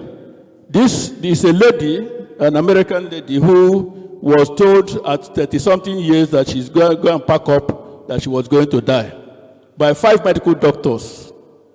And through the process of moving energy, because she could see energy, I'm sure some of us here must have seen energy before, but you don't know what it is. You know, as children growing up, there are certain things that come to you, but because the environment is not prepared to nurture you in that direction, you lose some of those abilities. One lady came to me and said, "Doctor, my hand is always heavy at a particular point in time." I said, "What do you do with it when it is heavy?" He said, "When I go and touch people, they get well." I said, "Fine, you are supposed to be a healer." He said, "But she doesn't want to be a healer, she's old." I said, "All right, what you can do, put a bucket of water. Anytime that your hand is heavy, put your hand inside it. Transmit that energy into that water, and then you can give it to people to bath." And that's what she said, "Thank you very much." And that's what she's been doing. So some of us may be healers, may be energy healers, but we do not know. When I speak on radio, and so, I spoke on radio some time ago in Abuja, one boy called me and said, "Please, anytime I touch something, there is spark of electricity, of light." I said, "Yes, because you are supposed to use that hand to do some other things." All right? So energy medicine is not new, it is old, it has been with us, and a lot of us do it unconsciously. Let us rub our hands together, rub your palms together. Is it warm? It's warm. Okay, create a space in between it. Create a small space, about 1 cm. Yes. Are you feeling any movement between the palms? Now oscillate it like this, oscillate it. Small, oscillate it. Gradually, you feel magnetic pull. Very good. You have created a force field that you can use to heal yourself or heal somebody. Now, if you have any place that has pain on your body, you place that hand there, you will find that through a process called resonance and entrainment, the bad energy that is causing the pain will entrain into this high frequency you have activated now, and then the pain will go away. It's not magic, it is natural process. If you hit your hand somewhere, if you remember, you rub it like this, the pain that is disturbing you will immediately melt away, isn't it? Yes, you don't have to depend on analgesics most of the time to deal with your pains. So does anybody have headache here? Do you have headache? Anybody that has headache? Anybody has migraine? You have headache? Okay. Now, I ask you, on the scale of 0 to 10, how intense is that headache? Sometimes 6. Are you experiencing it now? You are not experiencing. I want somebody who is experiencing headache now. Do you have headache? Yes. How strong is it? It's giving you sensitivity. Now, can you remove your glasses? That hand that you rubbed together, put one palm here, put the other one at the back, where the head joins the neck. Now, hold it like that for a few seconds. Take a deep breath. Breathe in. Breathe out. Continue the breathing exercise. Continue the breathing exercise. So what I am demonstrating is what any one of you can do. You can do it at home, you can do it anywhere in the office. If you are going for an executive meeting, you have just been called, you get up and you find that there's this splitting headache that is disturbing you, you can do this exercise. All right? You can go into your, how is it now? You are nodding your head. You tell us what. She's laughing. Eh? Please talk, let us hear you. A slight relief now. Okay, you can feel a slight relief, yes. So if you do this more now, it will help you to keep your brain, your head clear.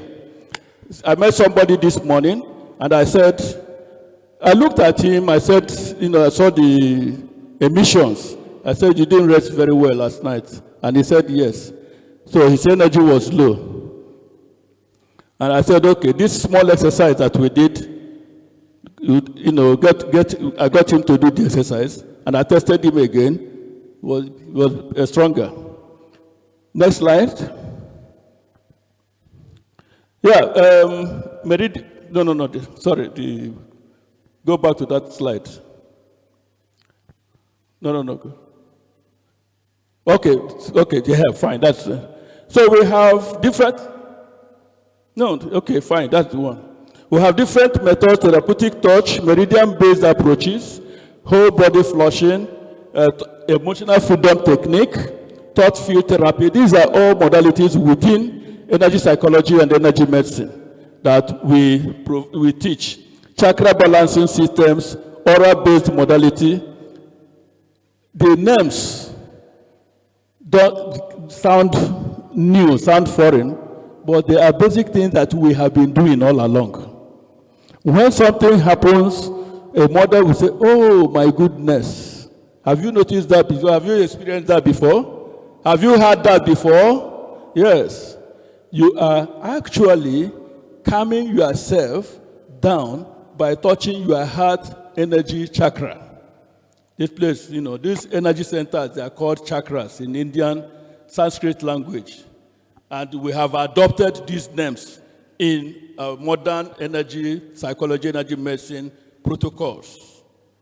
Okay? We touch it. Some will say, oh, my goodness, and you do this. These are all energy centers in the body. We unconsciously utilize these processes, but we do not know. And our ancestors, who also used them, did not document the processes. How many of you have heard of half burial? Half burial, have you heard of it? Half burial is a process where when somebody is very, very sick and they don't know what to do, they go and dig ground and put the person and cover the person up to neck or up to waist or up to leg. In fact, somebody told me, one boy that couldn't walk, that's how they made the boy to start walking. Okay? So they put the person there. After a while, they go and open the ground and the person comes out. And the person is wet. How come? How did they know? In today's language, we are talking about earthing, grounding. And that's what our people were doing thousands of years ago. But they were not documented. Now the white man has documented earthing process as a natural healing process in the complementary and alternative medicine protocols, as if it is original to them. No. So these are modalities that we have been doing, and we need to know about them. Next slide. Benefits of energy therapy. Potential reported benefits include stress reduction. It's so that we are told that we have to reduce our stress. So that exercise of healing your headache is a strong method in stress elimination. Because stress is one of the things that can cause you headache. Now, a lot of medical support that we get are symptom treatment methods. Yes, the thing is disturbing you. You go and take an analgesic. Analgesic knocks off the brain part that recognizes the pain, the ache, and that communicates it, and it knocks it off, and then the thing it can't walk again. It's like a policeman on duty, which is gone. You go and remove him. There's no more security, and that's what we are suffering. But what is the root cause? The root cause may be that you are doing something that you are not supposed to do. So you identify what you are doing that you are not supposed to do and stop it. Stop being jealous. Stop being angry. Stop being holding somebody in your mind, in your chest. Over time that the person, you are thinking of what this person did to me, I would never forgive him. And the thing is creating a dysfunction, an imbalance in your energy force field. And then giving you headache. And the headache is a sign that your heart chakra is being compromised. Release that man. You are not releasing the person. And then you go and take paracetamol or whatever. Sorry to mention a particular brand. You go and take something and then it knocks you off. I feel better. The man that you are holding in your heart, he has not left. At the moment your mind goes to him again, headache comes again. You say, doctor, I have been treating this headache for the past 3 months. It doesn't go. But the doctor does not know that there is a trauma that you experience in the hands of one Mr. X, and that as a result you have generated negative energy that is connecting you with that Mr. X. And until you release that energy, the headache will not go, because the headache is just a signal. So what are the things that can stop us? We talk about better sleep, enhanced sense of well-being, support for trauma recovery. I'm unconsciously or indirectly referring to trauma or traumatic experiences now. When trauma happens, life event experiences happen, they cause us to generate negative energies. And these negative energies can block our meridians. I talked about meridian before. It can block our chakras. And it can become openings, can create openings in our energy field. So there's no more continuity in the maze of our energy. And that will create room for attachments. Dysfunctional energies will come. Entities will come and attach to our energy field. And they say this person is possessed with demon. There is no possession of demon. There may be, but you create room for them to come, because your energy field is not what? It's not covered. It's not intact. So these are the things that will help you deal with when you come into therapy. Identify some of these things, and then we'll walk you through the process. Next slide. Why you must embrace energy therapy? It is holistic and non-invasive. There is no injection, there is no drug involved, there is no surgery involved. Encourages mind-body awareness. From what I have said so far, you can see that you need to keep certain bad energies, bad thoughts from yourself. Complements conventional health care.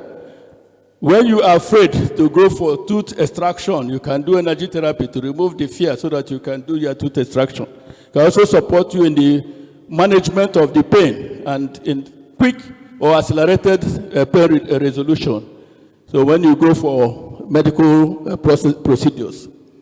It supports emotional balance, promotes preventive wellness, and can assist relaxation and your coping mechanisms.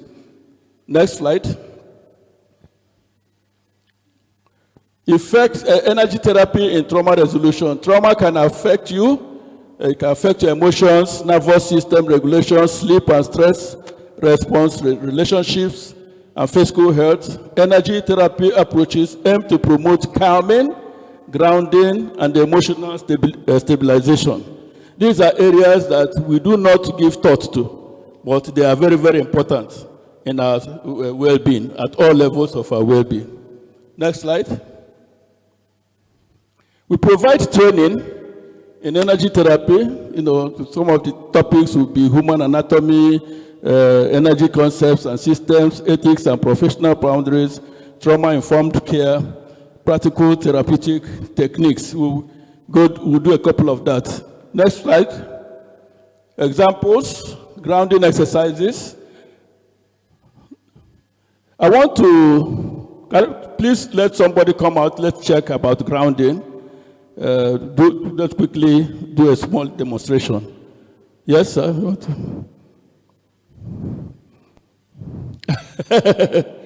Yes. Now, let's say I want to test something. Let me check this. Hold strong. Try to hold strong. Hold strong. Okay. You see where our energy is meeting. Now say, I am 100% integrated. I am 100% integrated. At all levels. At all levels. Body, mind, and spirit. Body, mind, and spirit. Hold strong. You see. No. Kept it easy. Take it easy. So I refer to this statement I made now. So not say I refer to this statement. I refer to this statement. Okay. Hold strong. You try to hold strong, right? Yeah. Calm down. Huh? What I asked you to do is to say I am 100% integrated at all levels, body, soul, and spirit. When we did the first test, it was floppy. Okay? Now I said, okay, we want to repeat the exercise. You say, I refer to this statement I made, and it came down. Good. So what we want to establish is that you are not 100% integrated at all levels, body, soul, and spirit. And when that is the case, it is because there is some element of dissociation in your inner construct. There is a line called Kundalini line. That Kundalini line, the body is standing. There are other bodies that are also inside the body.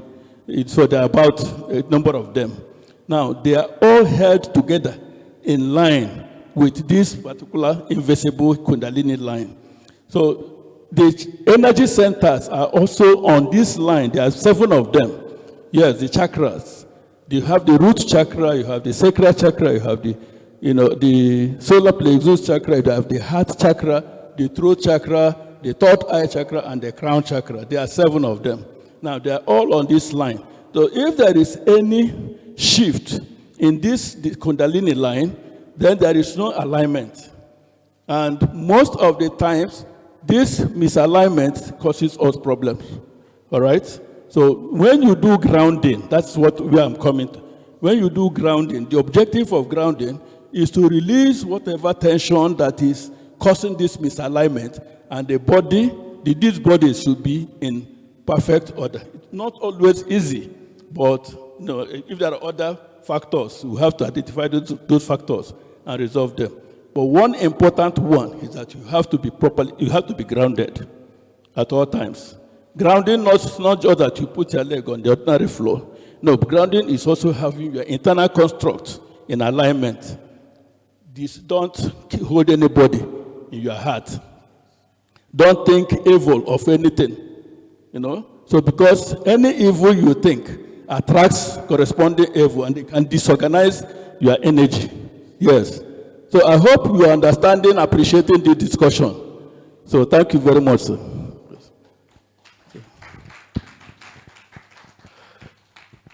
All right, so conclusion, health is multidimensional and holistic.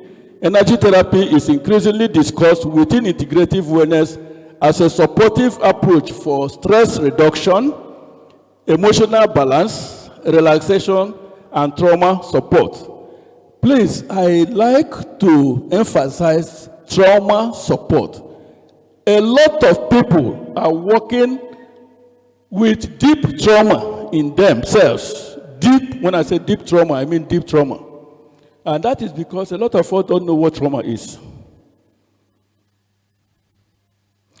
Trauma is any experience, your reaction to any unpalatable experience that you have encountered.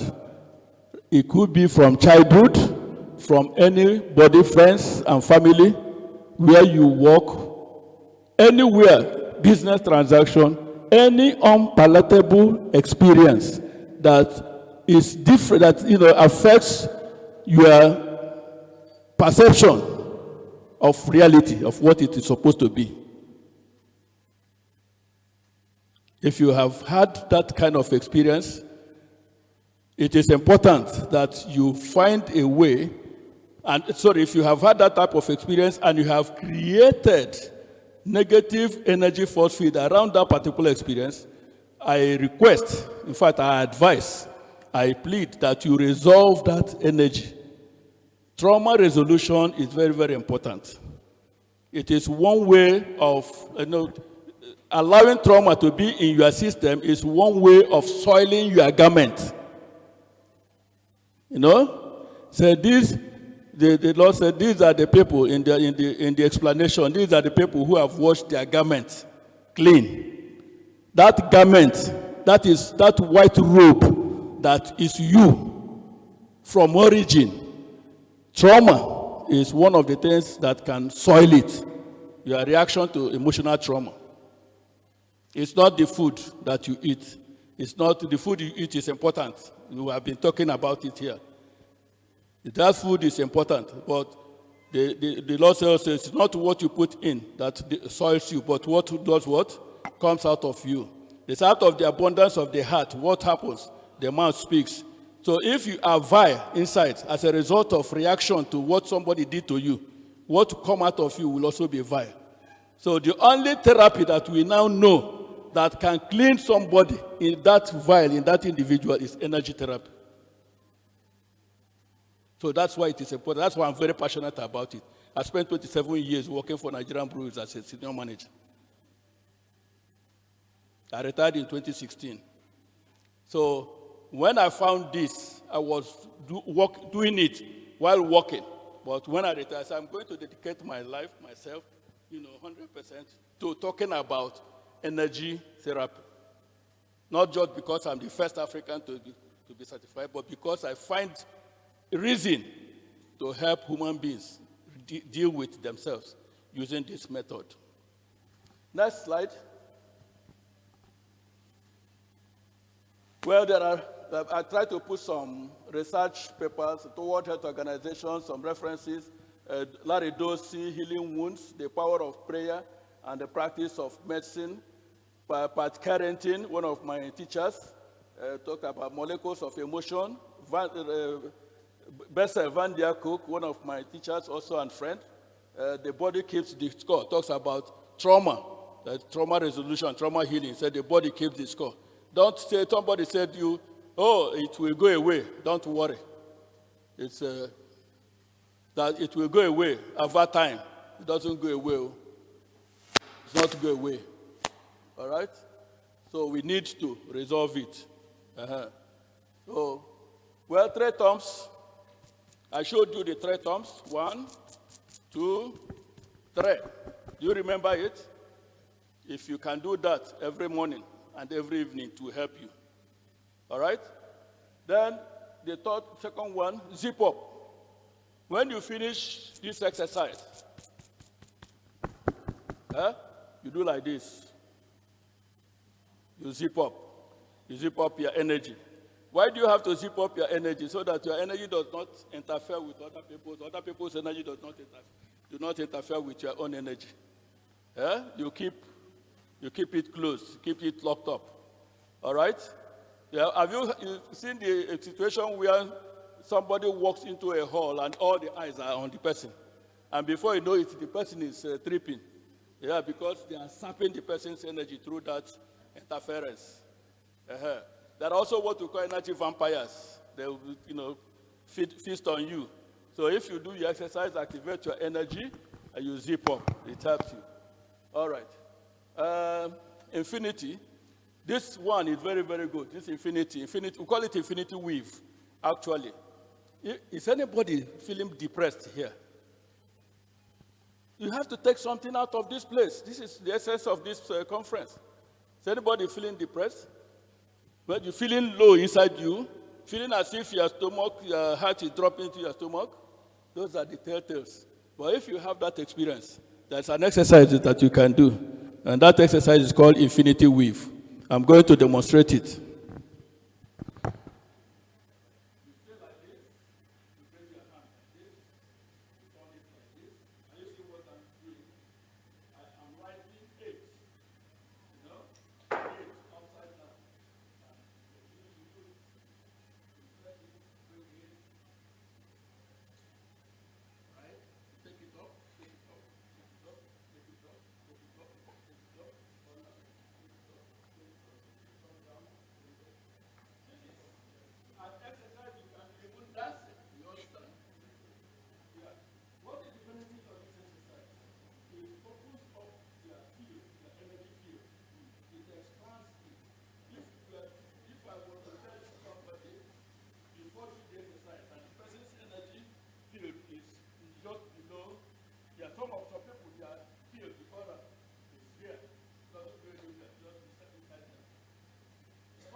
So say, that person, his or her aura is, a blossomed aura. It's big. When you are depressed, your energy field is encased. It goes inside you. That is why you don't want to come outside. That is why people who are depressed, they like to stay, they become antisocial. They not antisocial, they don't like to come outside. They like to hide themselves in their rooms. They don't want to come out. When you do this exercise, you unfold, you come out. So I want to stop here and say thank you for listening, and I hope that you have enjoyed the presentation. Dr. James Iwowari, thank you very much, sir. Thank you.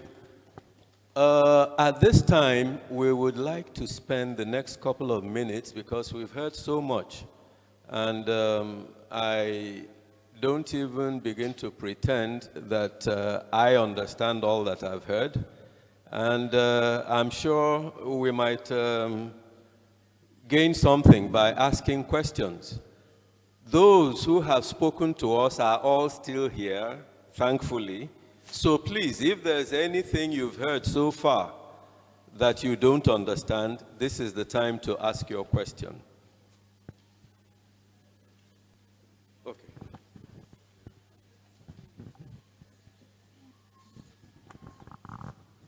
So good afternoon, everyone. I'd like to start with the last speaker. I had read in several places about people who have suffered emotional trauma. That is, maybe jilted or, a messy divorce, and developing autoimmune challenges. And what I saw, which struck me, was that it was actually being tied to their experience. And from what you're saying, from what I understand of what you've said so far, it actually might just be true.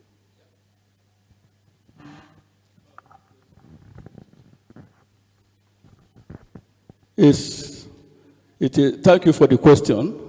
It is not might be true, it is true. There's a research done by Kaiser Permanente in conjunction with Center for Disease Control in the US. It's called CDC Kaiser Permanente Research on Adverse Childhood Experiences. Please Google it, ACE, Adverse Childhood Experiences. Some of the behaviors that we exhibit as adults are actually coping mechanisms that we developed as children because of the experiences that we had.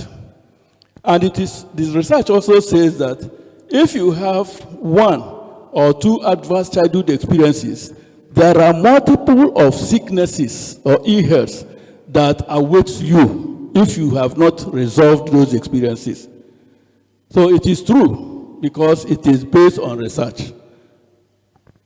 So a lot of things that are happening to people, to the kind of sicknesses that they are manifesting or they come eventually down with may not be, let me use the word, because there are other factors, may not be unconnected with their experiences in life.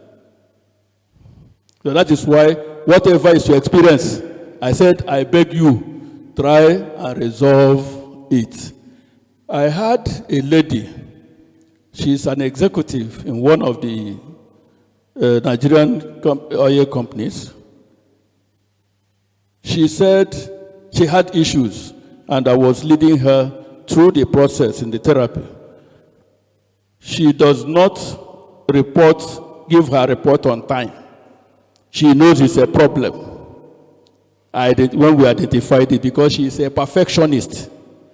And as a perfectionist, she wants to be sure that everything is perfect before she sends it. So she delays in sending, she's always asking for more time. Please give me more time. Please give me more time. How did it start? She made a CV on graduation, young girl, gave to the father. The father looked at it, he said, Why did you do this? Why did you not do this? Why do you not? So she felt she was not good enough.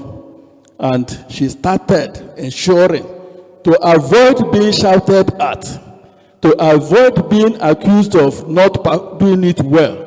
She became a perfectionist, an unconscious response to what the father did. So we have to go back now to clean up the trapped images of that father shout or anybody's shout.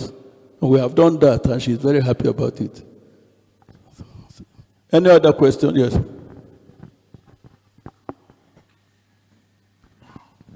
Okay, the question actually comes back to you. You're speaking about energy and the way it connects to diseases.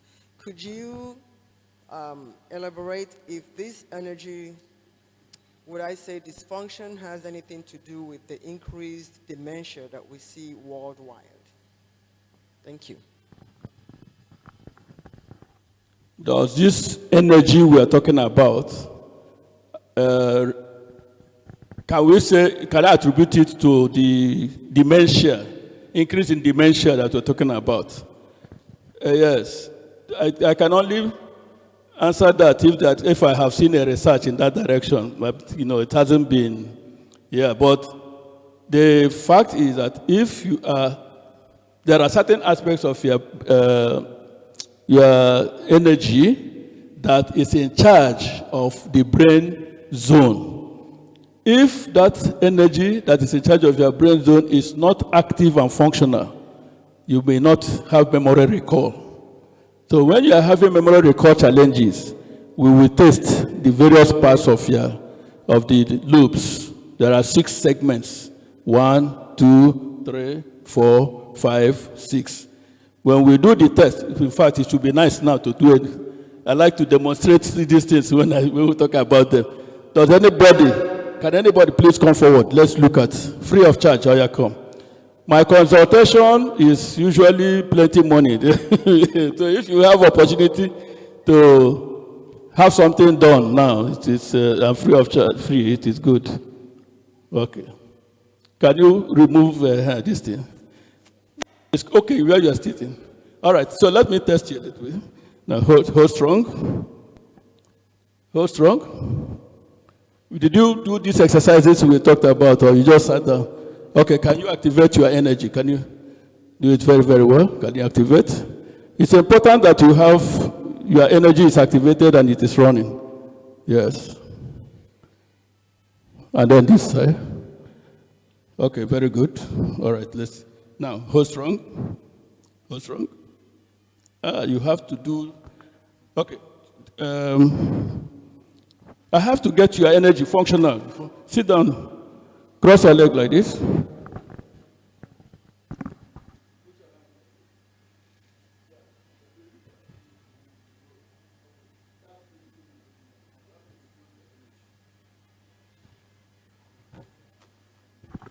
As she's doing that, let me complete. Okay, I'm coming back to your question. Let her finish. Yeah.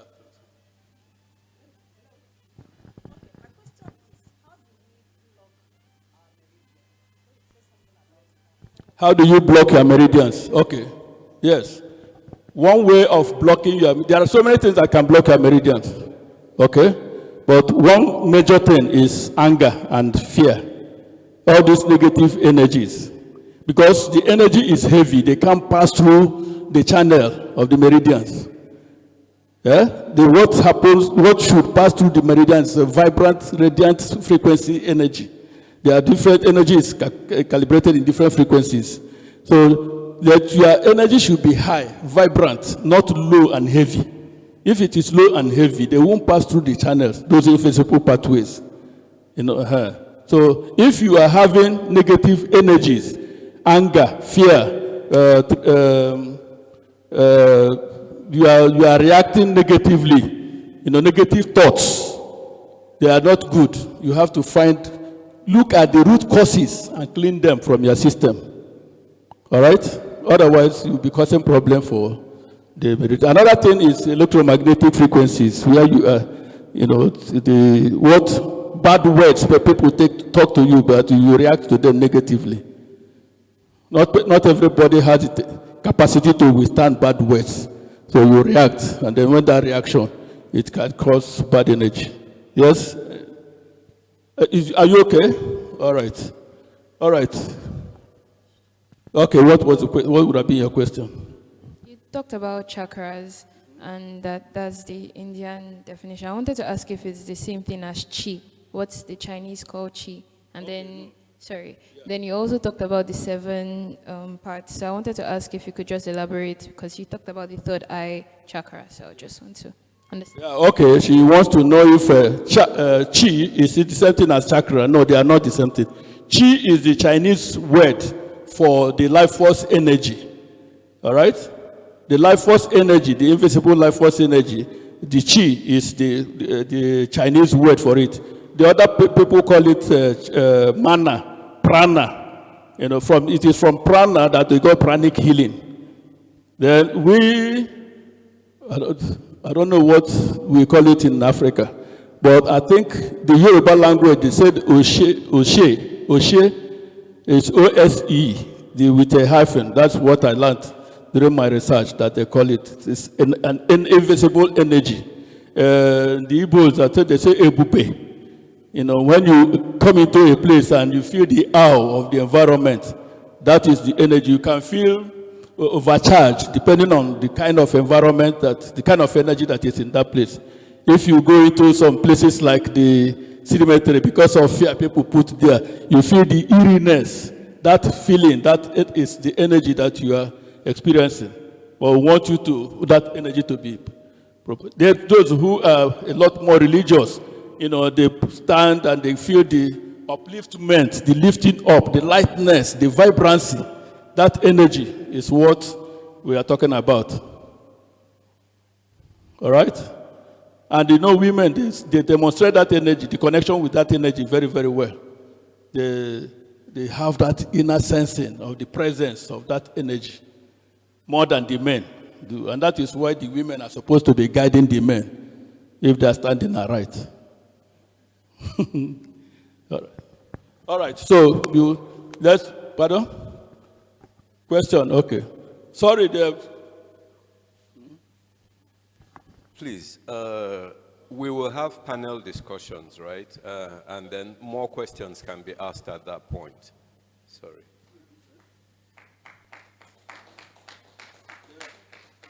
So she's stronger now. So what we wanted to check before was the brain connection. So can you touch this part of your brain? Yes. Now go strong. Now touch the back. Go strong. Touch the side. Go strong. Go strong. This is minimally strong. Touch this side. Go strong again. This is a little bit better than the other one. Yeah. So we need to work on you. Where are you going? Around. Tell your mommy that you have to do, or your daddy. You have to bring you for energy activation. There are exercises that you need to do. Okay? But you can't do everything. You need to do to boost your activity. Yes. All right. Thank you very much.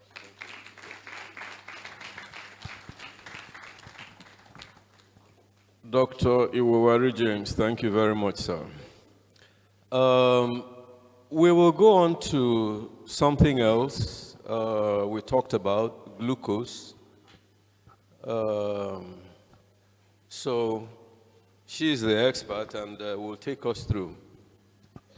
Thank you very much. There is going to be a panel discussion, so I know that people may still have questions, but during the panel discussion, there'll be both questions from the moderators and more from the audience. So do bear with us, so that we try and keep this train traveling according to some kind of time. Otherwise, if you're all prepared to stay here till 9 p.m., you can see that Dr. Iwawari is prepared to give you a lecture on energy therapy till 9 p.m. So, all right. Thank you, everybody. Can I have the pointer, please? Oh, that's it, sorry. Right, so, hands up if in the room if you are not diabetic. Good, so that's majority of you. That's kind of what I thought would happen. This lecture is for us. The reason being that those who are diabetic, I don't need to tell them about glucose. They somehow have caught on to the fact that they need to watch their glucose. The delusion is with those of us who've not been diagnosed diabetic, who think checking your blood sugar, keeping an eye on it, keeping a track on it, how is that, I don't have a problem with my glucose. Well, in the last 2 years, I've done a mind reset, and I'd like to share that with you. And it's all based on good science. So let's talk about this thing called glucose. So, glucose is a natural source of energy. In the outline that we are going to follow, I'll talk a bit about glucose metabolism. I'll try and pitch it where it will not become too cumbersome and laborious for somebody who's not necessarily a medic. We'll talk about glucose spikes. What are they? Why do they occur? We'll talk about concepts and myths about glucose metabolism. And frankly speaking, I have been fascinated as a medical doctor how I have needed to flip some of the things I was taught in medical school 180 degrees, all the way around, in order to now deal with where we at with knowledge. We'll talk about whole food nutrition. We'll talk about practical strategies to kind of like contain and control your relationship with glucose, and then we will conclude. So, why does glucose matter?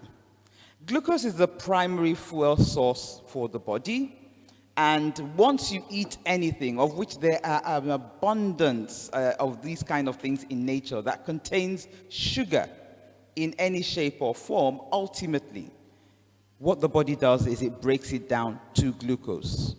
And glucose is then what provides the source of energy at the cellular level. Earlier on, I talked about mitochondria. The mitochondria is a bit like a generator. I don't like to use that example because a generator is not necessarily something that connotes good in this society. But let's borrow the example of something that generates energy. The mitochondria is the powerhouse of the cell. And what the mitochondria does is it takes glucose, and that is how energy, which is what is called, the currency is called ATP. These are all fancy names. But that happens in the cell at the level of the mitochondria. That is how we're able to think, speak, talk, lift our arms up, do whatever it is that we regard as daily activity. There needs to be a balance between glucose intake and glucose utilization. The body has a very sophisticated system, and Dr. Ijewere put it, he just said, look, we see all these perfect cycles and perfect systems, that show us that there was some, for want of a better word, because I live in the West, there was some real intelligence, some forethought that went into our design and all the processes that our body undergoes. Same thing applies with glucose regulation. Now, when an imbalance occurs and we fall into what we call dysregulation of glucose, it leads to insulin resistance. Now, insulin is another hormone that you all would have heard of, because if you have a relative or a friend or somebody who's diabetic, you would have heard of insulin. Insulin is what the body produces when there's a rise in your blood sugar, and insulin is a hormone of storage. So its task is to bring the glucose level down in the blood, because our bodies are designed in such a way that even though glucose is the primary source of fuel, the blood does not like a lot of glucose traveling in it. It makes things stick together, and when the proteins in your blood start sticking together, evil things start happening. So the minute your blood sugar goes up, there is a response. Insulin is released. It wants to bring the glucose down. It does it in various ways. It pushes some into the cells. It pushes into the muscles. It pushes into the liver. It gets you to utilize it. But the task of insulin is to bring your blood sugar back down to what is normal. Now, when that mechanism starts to go wrong, and we'll talk about how it may start to get onto that road, you start to develop what is called insulin resistance. Now, what insulin resistance is if I have a rise in my blood sugar and a certain amount of insulin is required to push that sugar, that glucose, to control that glucose, if I keep having these rises, I may overwhelm the regulator. When you then overwhelm the regulator, you start to need higher and higher levels of insulin to deal with the same amount of glucose. This is a very insidious thing. It starts to happen, and sometimes we're shocked at how early in some people this starts to happen. And when insulin, your body starts to develop a resistance to insulin, and it starts to produce insulin, higher levels of insulin. Insulin is a good hormone. But when you start to have hyper levels of insulin, again, it triggers off a sequence of things that I can only call evil, because the consequence is ultimately that you start to have leaky gut syndrome and all kinds, and then all those diseases we talked about, the type 2 diabetes, the hypertension, the obesity, the arthritis, even the dementia. That's why they're calling a certain kind of dementia now diabetes of the brain. They found the link to insulin resistance. In fact, some people now describe it as type 3 diabetes. So it's this sequelae of now, and something that younger people may want to be aware of, that even polycystic ovary syndrome, which is not something that was very common when I was in medical school, but I hear it's like there's an epidemic of it now, and that is one of the things that may also lead to infertility. So polycystic ovary disease, ovary syndrome is also something that has been linked to insulin resistance. There are also some researchers who have now gone as far as saying that cancer is a metabolic disease. I am relatively new in this space, so I'm still watching it, but some of them have said we will ultimately find that even cancer is down to mitochondrial dysfunction. So let's just watch this space. And of course, that means that the treatment of cancer suddenly becomes less mysterious. But I won't go there for today. So, what is a glucose rise or a glucose spike? Now, whenever you eat anything that has carbohydrates, that has sugar in it, the glucose levels in our blood will go up. So a glucose rise is not the problem. It is a natural phenomenon. But the difference is a glucose spike is a rapid rise in blood sugar occurring usually after a meal followed by a rapid drop. So there is the glucose rise that is a nice gentle rise, a bit like a plateau, and then there's the glucose rise that is Mount Kilimanjaro. You don't want the Mount Kilimanjaro type of rise. You want, the just plateau, the low hill type. And I'll show you pictures of that, of these in a moment. Now, the reason why we want to avoid these rapid rise and rapid drop is that it also drives your insulin in the same direction. And what happens is when you have that sharp rise in insulin, it then drops your blood sugar, and we're starting to see that it doesn't drop the blood sugar back to normal. It drops it lower than normal. Now, this is that paradox that you experience, and I suffered from this all of my teen years. And I'm just saying to myself, why is it that somebody didn't tell me this when I was young? Because I was that medical student who went and ate breakfast and then spent the whole morning just struggling to be awake in class. And I was running with people who would say, oh, my brain, I can't think clearly if I don't eat. For me, it was the exact opposite. That the minute I ate, it was like my brain shut down. It's only now that I understand the science of what was happening to me. I was eating the wrong things. They were sending my blood sugar up there. I was having the dip. So you eat in order to have fuel. So you eat in order. So why was it that every time I ate, I felt fatigue?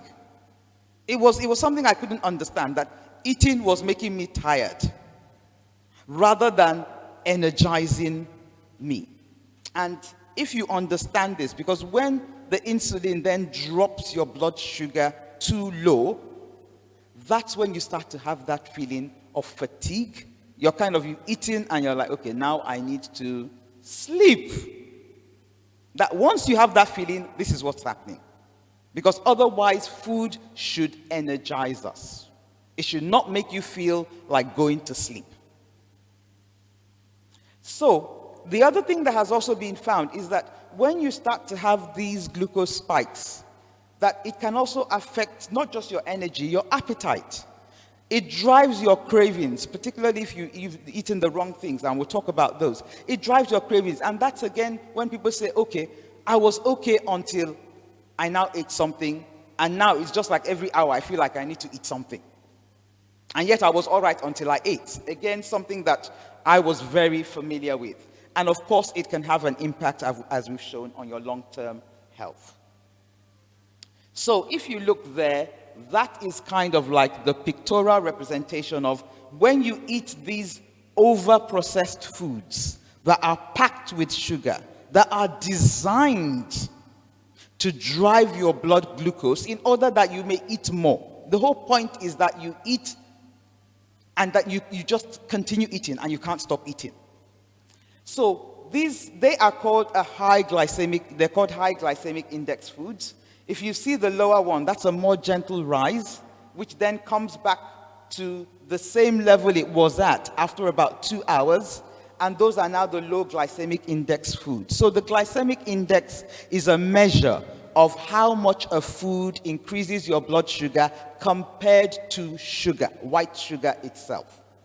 High GI is bad. So if you look here, you can see the kind of things that we have in the high GI zone. And you can see all the things which some of my colleagues are now saying, we should actually stop calling these things food. These are all manufactured, man-made things in that group. And then you see the ones that have medium glycemic index and then low glycemic index. Things like protein, things that are loaded with protein tend to live somewhere between the low and the medium glycemic index. And a healthy palate would be a mixture of things that are selected from the low and medium glycemic index foods. With regards to the high glycemic index, particularly for those of you who are quite young, you're kind of like, how am I going to give up my favorite things? Because yes, many times a lot of our so-called favorite things belong in that category. But it's a long journey, but it's possible. And as somebody said, you should learn to love food that loves you back. Do not be in an abusive relationship with food. I'm one of those who goes around and tells young girls, don't stay in an abusive relationship. You're better than that. Do not be in an abusive relationship with food. So, this is what is happening to many of us. We are on what they call a blood sugar roller coaster ride. We're not diagnosed diabetic. That's why I said this conversation is for those of us who are not carrying that tag. We're not diagnosed diabetic, but we get up in the morning, we have breakfast.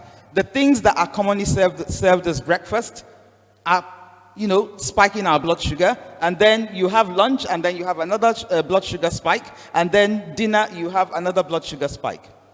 By the time you continue like this, what will happen is, as I said, your DNA you're pulling your DNA. You're pulling the chain. And if you have a weakness in your DNA, it will at some point snap at its weakest point.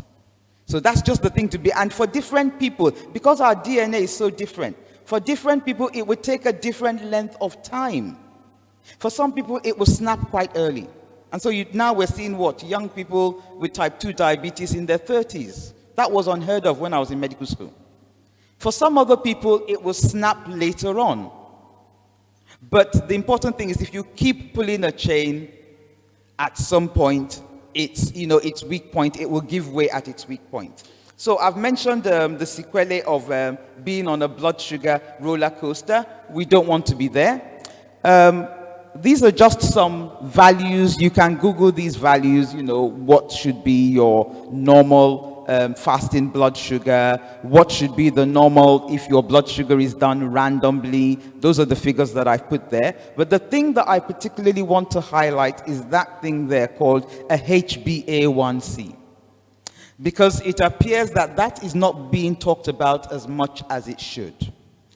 The blood sugar will give you what we call an immediate picture of your blood sugar control.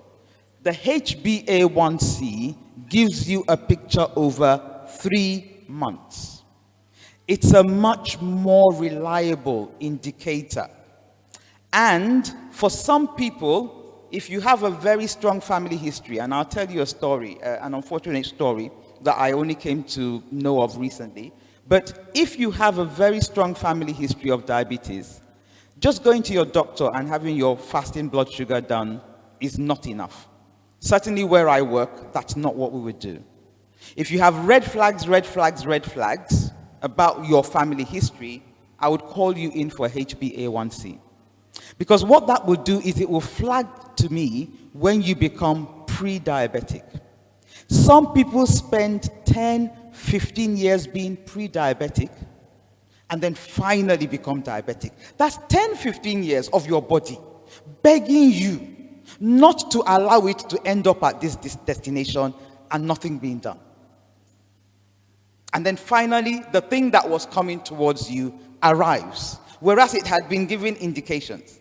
And what's the story I said I was going to share with you? It's about a lady who's about my age, who I hadn't seen for about 2 decades. I saw her just recently, and she's now an amputee.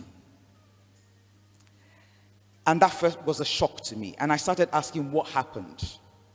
She then told me, she was aware that, her father was diabetic, her uncles were diabetic, her grandfather was diabetic. And I said, so what was done for you? Oh, that she was going to her doctor.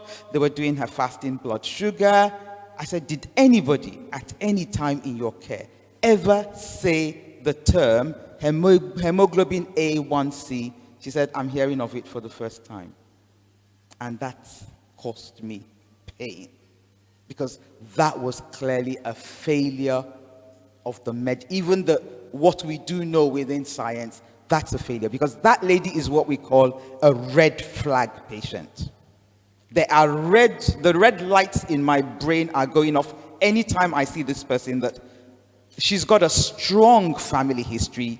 This thing is coming towards her, except we have a strategy to protect her. And she would have been pre-diabetic for probably from her 30s, and nobody caught onto it until finally they now started to struggle with the diabetes when it had now landed.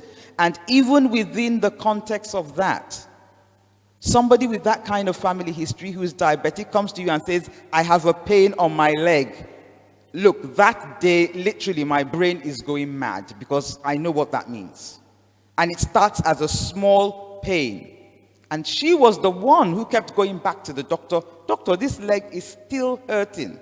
You said I should just take paracetamol, I should take this, it's athlete's foot, you think it's athlete's foot, it's still painful. My brain would have been going mad then.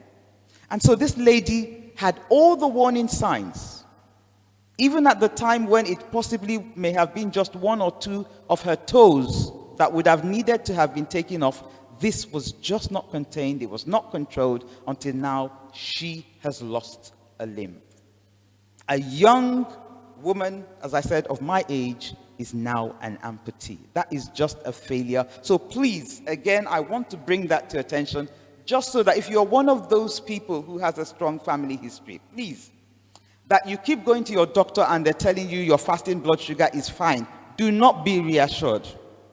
Because what some people do, and we all do this, is 2 days to the time they go to see the doctor, they eat all the correct things. Your fasting blood sugar will be fine.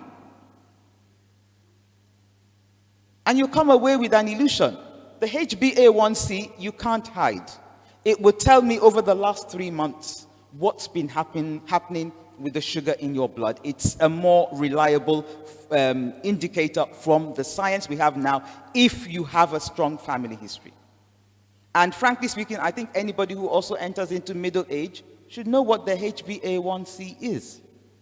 If it's fine, it's fine. But it's just something that I thought we should bring up. And again, those are numbers. And if you go to a practitioner and you ask and he's looking at you, as I always say to people, don't quarrel with the doctor. Just get up and seek a second opinion. That's why you're a human being with a free will. So what happens to excess glucose? Some of it is put to immediate energy use. Insulin directs, insulin is primarily a hormone of storage. It stores glucose in the liver, it stores it in the muscles, and it's converted to fat when the stores are full. So again, a lot of people think that they get fat by eating fat. That's not it.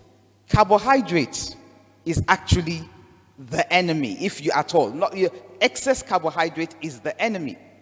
Fat, yeah, we shouldn't be eating too much fat, but it's not that easy to eat too much fat. In today's world, you can sit down in front of a computer and order 3,000 calories without even lifting a leg. And most of it will be what? Carbohydrate. It will all be carbs. So carbohydrate is really, they've made it really, really accessible to us. So that's really the one that you need to be warned about. So how to reduce glucose spikes and get ourselves, if you're on this roller coaster ride, how to get yourself off it. Now, one of the things that we advise is that the first meal of the day should be savory, not sweet.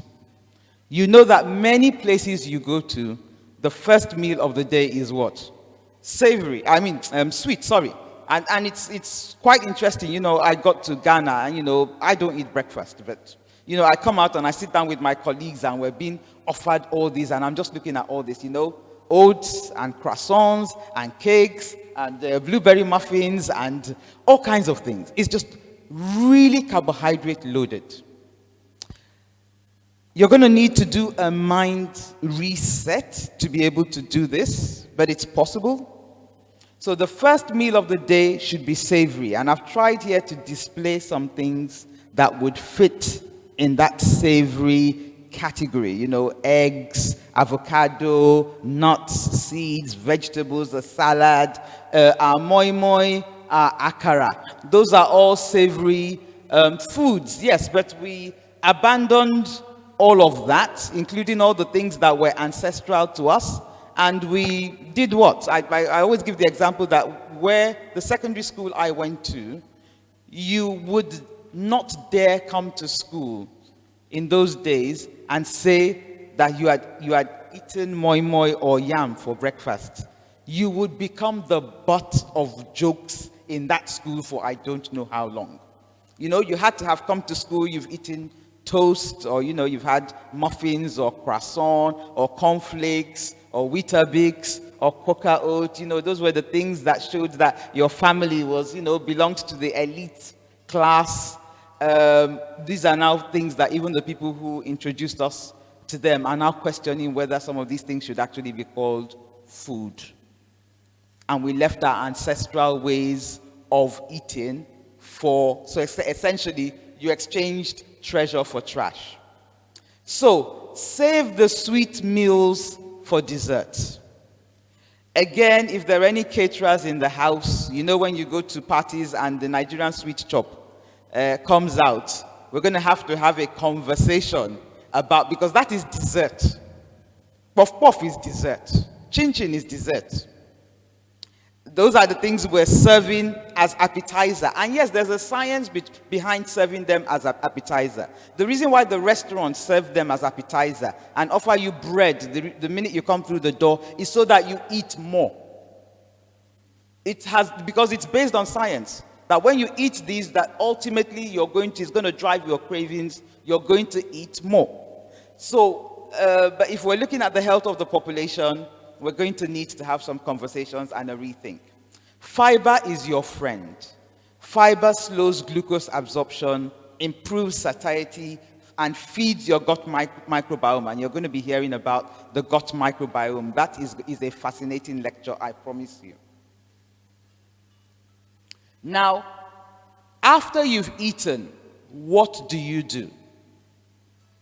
If you want to reduce the glucose spike as a consequence of what you're eating, you engage in brisk physical activity for 10 to 15 minutes after a meal, which is what our ancestors would have done very often as a natural. You know, they were farmers. Sometimes they went to the farm with their food.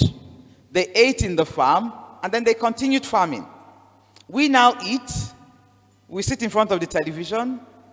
We go back to sit in front of the computer in our office. We sit. There's a sitting epidemic. It's all part of the problem. So, brisk physical activity for 10 to 15 minutes after a meal is one of the things that we describe as a glucose hack. Meal sequencing.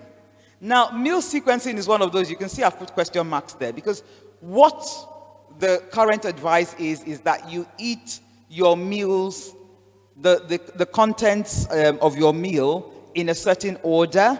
So try and eat the vegetables and the protein first before you eat the carbohydrates. Now, that works for the European diet. How are you going to apply that to amala or to fufu? You know, are you going to eat the soup and then chew the fufu at the end? It's problematic. So, and that's the reason why you have to own your own story. If you don't own your own narrative, somebody else's narrative shapes the space and you start to struggle with the practicality of that. But one of the things that I point people's attention to is something that we routinely do, particularly in Igbo land. If you come for an occasion, before they bring out the fufu, the pounded yam and this, what do they serve? Garden egg with the peanut butter paste, the bitter cola, the cola nuts, what they call orji. Go and look at the components of that thing. The fiber is there, the fat is there, all of those things that will slow down the absorption of the carbohydrates that you're then going to ingest from the fufu that is coming. So again, it was interesting to me when we started having this conversation, how do we apply this advice to the West African diet? And I was like, oh, hang on, there's something already there that they used to do. Let's bring that back. So don't wait till you go to a wedding or a chieftaincy occasion to eat orji in your house. You know, give yourself cola. You're the most important person to yourself. So have your garden egg, have all of those things, but there are ways it can be done. One of the other things that's been studied is apple cider vinegar before meals. There's some evidence, but then apple cider vinegar is not something that's readily available in our environment, so I just mention it to dismiss it. And then there are other hacks which are a work in progress. That's particularly something that I am looking into, and I'm going to be posting the videos on my YouTube channel. So please do subscribe to my YouTube channel and follow, because I am particularly trying to find ways of hacking the West African diet. It's a story that really nobody's telling or nobody has told. And I'll be posting the results there. So stress management is also an important, so it's a holistic thing. And that's one of the things that we want you to take away from this, that nutrition is critical in avoiding the epidemic of insulin resistance, but it's a holistic approach. So you're eating well, but your stress levels are just regularly through the roof, you will have sugar spikes. I've worn a continuous glucose monitor just while I do my experiments, and I know, for instance, that when I go in the morning to the gym to do my gym workout, my blood sugar spikes, and it comes down. When I go in the evening to do exactly the same gym routine, I don't have a sugar spike. So I'm now trying to have a conversation with the exercise people. You know, is this saying something to me that perhaps, contrary to, you know, conventional wisdom, that it's better to exercise in the morning, that actually it might be better for me to exercise in the evening? So these are all the things I talk about when I talk about you really go on a journey of studying and discovering your own metabolism. So,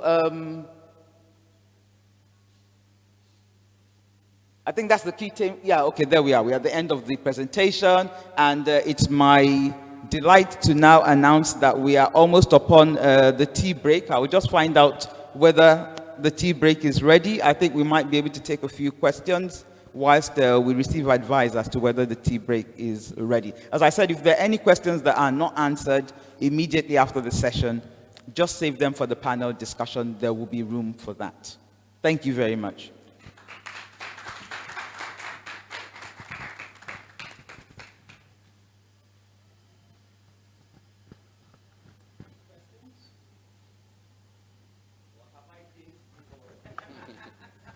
No, there's a question.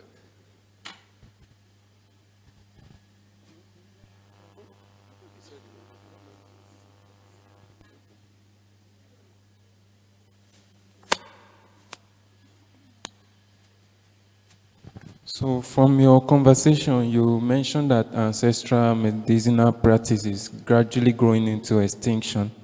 I want to ask if there is a sustainability plan to ensure that future generations that imagine can also leverage this practice to ensure that they have this holistic wellness experience. Thank you. Thank you very much. Well, I think that's the essence of this conference. That's the essence of conversations such as we are having. And that's the essence of people who are, as they say, modern medicine practitioners like Dr. Ijewere and myself, coming into the space to say, we've seen the wonders of modern medicine. Do not, don't get me wrong. I've also seen the limitations. And that really is what we're pointing out, that for many of us here, we are looking up to that system as the system that we want to aspire to. When the healthcare system in Nigeria grows up, it will look like the healthcare system in the USA. The model is starting to crack. That model is failing. That's the essence of this conversation. Therefore, let's not look up to that as the model. And frankly speaking, the model that we should have used is here. It's just that we walked past it. And yes, there's a historical angle to why, particularly in West Africa, we did, because you can't, abolish the history of slavery and colonization as part of that made us feel that, oh, whatever it is that they're bringing is wonderful and good. Some of it is good. But if we go back to nature, and we're in Lagos, the Yorubas have a saying that captures this so wonderfully. They say, don't go to Sokoto to look for what is inside your shokoto.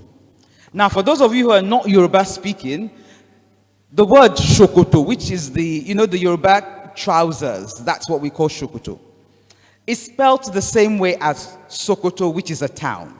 And in the days of the Oyo Empire, Sokoto, people only traveled by foot. For you to travel by horse, you had to be a really wealthy person. So to get from the Oyo Empire to Sokoto was a big distance. Only a few people traveled that far, and they came back to tell the story. And so it was a very far place. And so essentially, the wisdom in that was, don't go all the way to Sokoto, looking for something that you've already been given. It's inside your pants, as they would say in the United States. So that's precisely what we have done in West Africa. I'm shocked. I go to different West African countries to work, and every time I get to the capital city, I just go to some busy area and I look around, and there's what? There's white bread everywhere. And it's just something, because I'm now conscious of it. I'm like, right, we have a big problem. And so this is, as I said, growing up, for me, I was brought up with the notion that if you had bread for breakfast, you had toast, you had cornflakes, you had Weetabix, you had arrived. And Nollywood is doing the same thing. Very often when you look at, and that's why we also need to bring Nollywood into this conversation. Because you watch all those pictures, these people in all these very big, wonderful houses with all these big, wonderful jobs, and what's on the table when Nollywood is shooting their films? It's all the wrong things. And so we need to start addressing this from many angles. But it helps when people who know now start to point out the nutritional value of the things that we thought were bush and primitive. And it's not just happening with the food. It's happening with so many things. I don't know how many of you in this room have heard of the concept of grounding or earthing. Please put up your hands if you've heard about grounding or earthing. So a reasonable number of people. Okay. Now, grounding and earthing is now something that is known and recognized that you need to practice in order for you to, it contributes to our well-being. And institutions such as Harvard and Stanford are now pushing out, research evidence about the benefits of grounding and earthing. Now, for those of you who haven't heard about it, what is grounding and earthing? Just walking about barefooted, which is what your great-grandfather and my great-grandfather were doing. Until some visitors now came and said, if we don't wear shoes, that, we are primitive and we are backward. I mean, I'm not against wearing shoes. I love my shoes. But these days, when I get home, once I get to my house, I kick off my shoes and I walk around barefooted. Because you need to ground yourself every single day. We were designed to be grounded human beings. But as I said, and this is part of the problem. The problem is that you now see somebody who's walking around barefooted. There's no child in the village who doesn't have shoes, who is not looking at the child who has shoes with longing. Maybe when my life improves, I will be like this child. And it will be a shock if I actually start saying to them, actually, you're in a better off place. Your immunity may probably work better than that child that you're admiring. So it is a tough conversation to have, but this is the time to have it, because we don't have a healthcare system that can patch up the epidemic of ill health that is coming our way. We don't have the healthcare system to patch it up. So that's why we're asking everybody to take back control of your own health.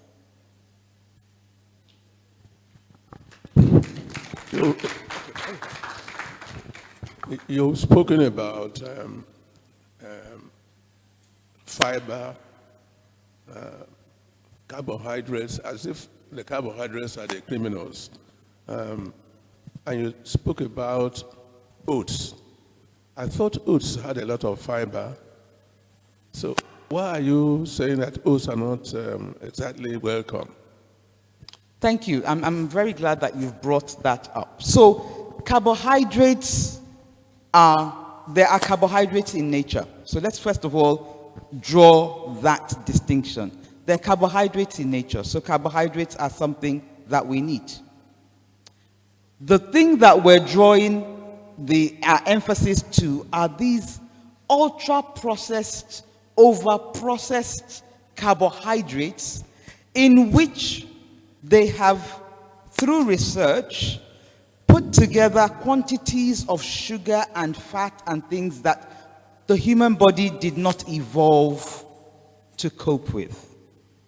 It's not the beans, because beans has carbohydrates in it. It's not the whole beans we're talking about. It's not the lentils we're talking about. It's not the groundnut we're talking about. And you will notice that wherever nature has sugar, nature combines what? Fiber. Even in the sugarcane itself. We were eating this sugarcane happily until Europeans came here and decided that eating the sugarcane is no longer good enough. You have to take it, you have to separate the fiber that nature put as a protection in it from the juice. You have to then boil this juice, concentrate it, bleach it, add all kinds of chemicals, and make white sugar. And then when they made that white sugar, what happened? You couldn't stop eating it. You are looking at a sugarholic. My mother is here. She will confirm to you. You're looking at a reformed sugarholic. As a child, and that's what I say about, everybody has their spot of weakness. I was introduced to this thing called sugar, and my brain went mad. I couldn't stop eating sugar. And that was why, as a teenager, I was an obese teenager. I was that girl, that fat, fair girl came here. You know, they were talking about me. And it's funny, because my younger brother did not develop the same craving. But I could not stop eating sugar. And I don't mean just sweet things, I mean sugar. I used to pack St. Louis, you know the cubes. St. Louis.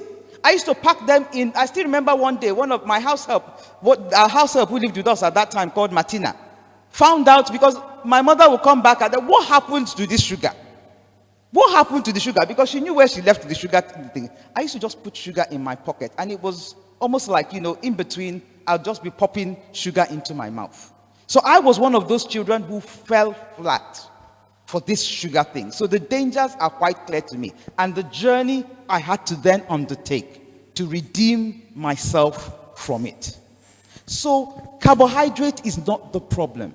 It is the over-processed carbohydrate. The cakes. You notice that when you eat a cake, and our twins are going to tell us something about this towards the end, some of it you don't even need to use your teeth. If you just put it on your tongue, it would do what? It would just dissolve. Now, nature designed the process of eating that the minute you start using your teeth, there are signals going to your brain, there are signals going to your gut saying, food is coming, get ready. And not just get ready to process the food, get ready to shut the gates when they have eaten enough.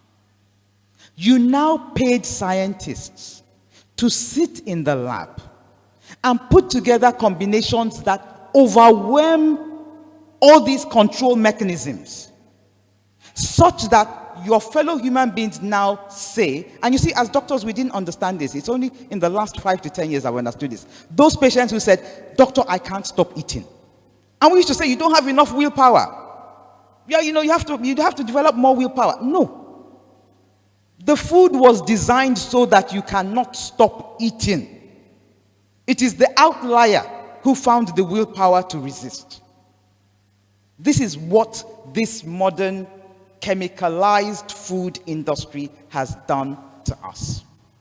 And in most of those things, there is no fiber. There's no fiber. So it's not just that they've overwhelmed your brain mechanisms. You will also hear when you listen to the lecture about the gut microbiome, how that poisons your gut microbiome. So that's the problem with, so please, don't take away the message that carbohydrates are evil. But the over-processed, I think some people say we should stop calling it food, because nature didn't make anything like that. But the over-processed food is what is the problem. And then you talked about oats. We will come back, you know, when I'll also look at this in one of the lectures I'm going to give subsequently. There is no food that automatically is good for anybody or bad for anybody. You have to find the blueprint of your own metabolism. I, for instance, now know that I have more of the metabolism of the hunter. Grains are not my thing. It doesn't matter what name you call it. Grains are just not. They are something I touch sparingly. So if you give me a 10-kilogram bag of rice now, next year call me. It's still there, because I now eat rice maybe like once a week at Easter, something. And every grain, it does not matter even if it's natural, it's just something I touch with, yes, I touch sparingly. Legumes, root vegetables, those are more the things. And you know, because I have worn a continuous glucose monitor, I've actually seen what my blood sugar does in real time to these things. So you need to know your own. If you are farmer man deals with grains quite. So I know the difference. So when I see all my colleagues eating oats for breakfast, I just say that's farmer man. But I am not farmer man. I am hunter man. So you really need to know who you are, what metabolism metabolic imprint of our evolution story is strongly expressed in yourself, and then you will just let go of some things without too much of a fight. Yes. Is it the sugar? Does it belong to the sugar enemy or sugar friend? Honey. Okay, so honey, yes, honey is an interesting one. So honey is sugar. It's sweet. It's not sugar, it's sweet. It's made by the bees. What I am starting to revisit now is, I think this picture that was sold to us, that honey needs to be a clear liquid in a bottle, I think is false. Because you know that if you do honey extraction, traditionally, bits and pieces of the honeycomb drop, and that is fiber. That's all fiber.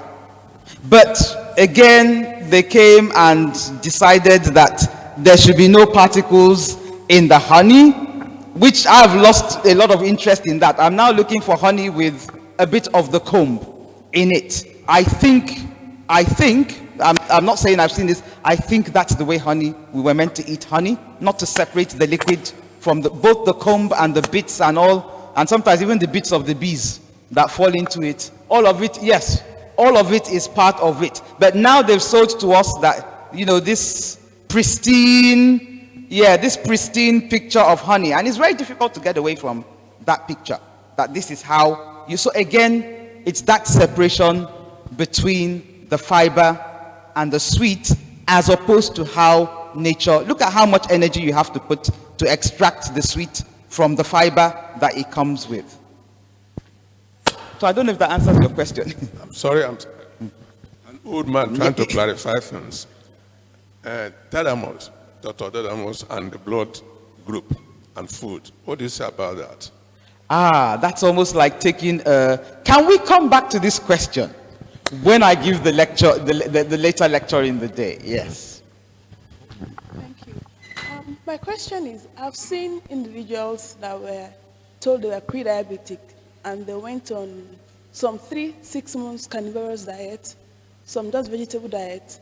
And my thought is was they will have to introduce carbohydrates subsequently. Is that sustainable? Does that really help?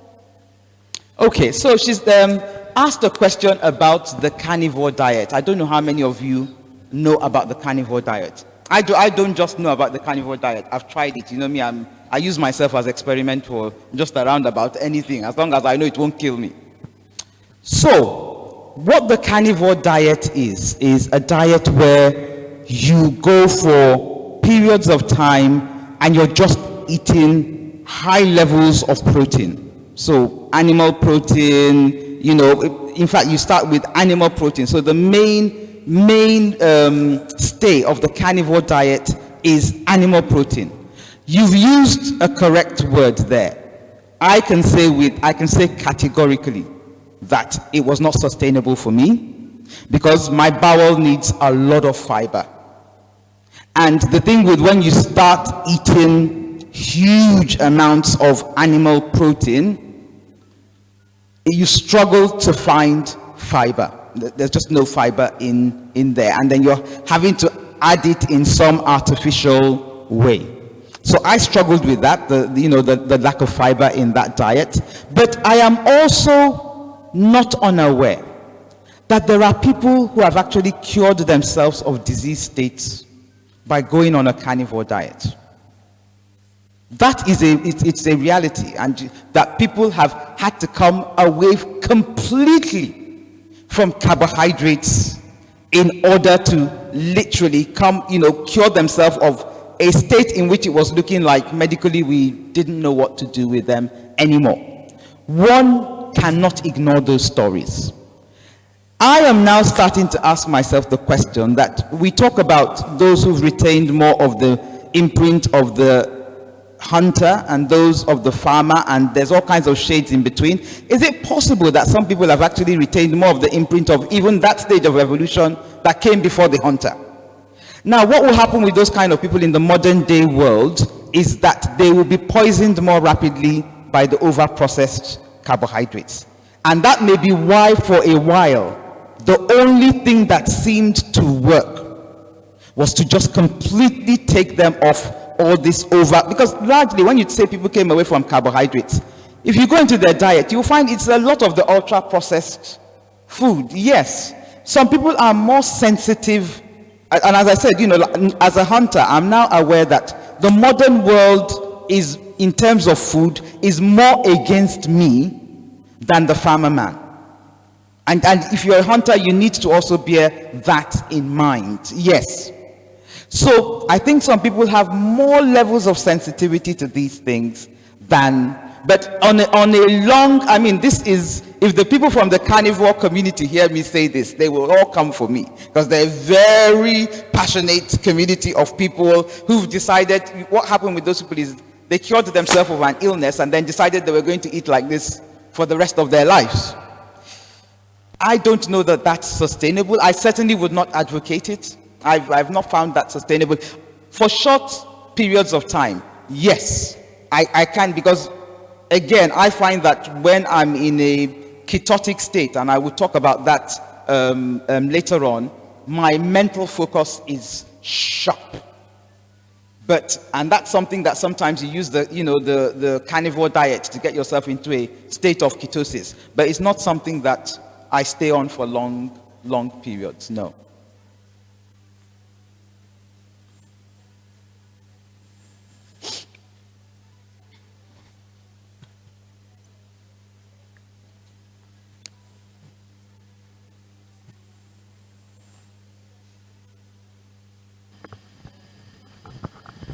Okay, my question is twofold. First off, when you spoke about grounding and all, is it to be done on cemented, well-tied floors? Do we really get, or do we become well-grounded when we walk barefoot on these kind of floors? Because most of us live in concrete jungles where you can't even see lawns and all that. So that's one. And the second one is about bread. I'm wondering what has just one or two innocent slices got to do with anything? When you have all the, if I may say, good things of life in between two nicely well-toasted bread, you have your vegetables in forms of shredded carrots, lettuce, cucumber. You have maybe one boiled hard egg sliced in between, and you have protein in form of nicely steamed fish or sardine. No mayo whatsoever. So what has that got to do with anything? Very good questions. So the first question was cement. Obviously, grounding is most effective on the earth. That's it for earthing. Anything else is grounding minus.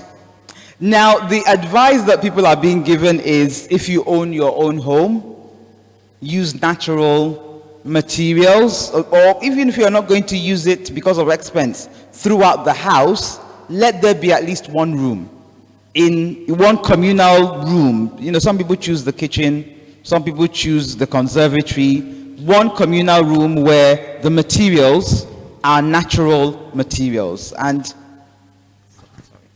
that would include things like wood, stone, there are all kinds of alternatives that you can use. So obviously, that is what you would like. If you live on an 11th floor apartment, it's what it is, it's what it is. However, just the practice of walking on your bare feet itself, there are that contact with the ground and all the fine adjustments that your feet keep making, there is some benefit to be drawn for. It's not ideal, but this is where we are. We are where we are. Somebody who's on a 50th apartment is not going to go and relocate if that's the only place they can afford to live and work. But they can also come down.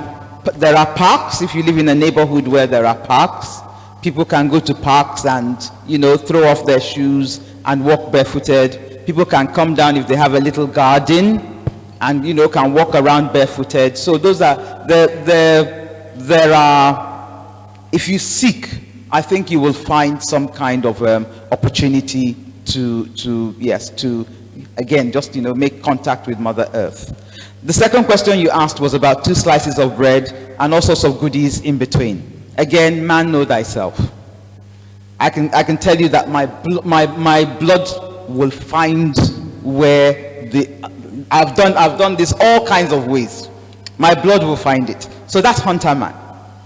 Farmer man, I have a colleague who's into a lot of nutrition, and those of you who may have heard of Zoe, may have heard of Tim Spector. He's a professor of genetics, and he talks about sitting down with his, I think his wife is from one of these Scandinavian countries, and both of them are eating a croissant. His blood sugar is going mad. I think his wife is Belgian, and her blood is just as if nothing is happening. So this is a husband and wife. So you must know yourself. So that's why we're emphasizing this. You must go and do the research. You must become the professor of your own body, because nobody else is equipped or enabled to become that professor than you. I have the microphone. Oh, sorry, somebody behind. I'll just chip in. Yes. 2 points. First, the apple cider vinegar. Many don't know you can actually make your vinegar in your home. We feed our chickens. We use vinegar for them, and we cannot afford to buy the commercial one. So if you go on YouTube, you can even make them from African fruits. Pineapple. It doesn't have to be the apple. Yeah, there's pineapple so cider just vinegar. a hint to people who are still thinking, oh, how am I going to start, investing in apple cider vinegar? The Oyinbos made it apple because apple is what is common and popular to them. So there are also pineapple. There are quite a few things that you can also use to make vinegar. And my point on oats. I don't like to burst people's bubbles, but if you're consuming a lot of oats, please make it organic. Make it certified organic oats. It's like loving cowpea or beans in Nigeria. Laden with so much chemicals, you may want to check that it's okay for your body, because as you say, we should be the professor of our own bodies. Just those 2 additions. Thank you. I don't know how we're doing for tea break with the admin team. Do we still have time for questions? Yes. Okay, all right. I think yes. Hello, good afternoon, everybody. I just want to say that bread lovers, you can actually make your own bread without using the polished wheat, and it does taste sweeter. And I make mine and freeze, and with sprouted grains and things like that, and it does do. My husband had a heart challenge about 2 years ago, and he's no longer eating meat and all the processed foods, and he's doing very, very well right now. Thank you. Sorry? Recipe, they're asking for a recipe. For the bread. Okay, I use chickpeas, I use oats, and because we are on a plant-based diet, we also use, I make the milk for him from so what time? No, he doesn't like tiger nuts. From almonds. So the shaft from the almonds is what we use. And it's so expensive to buy, so we make the milk from that.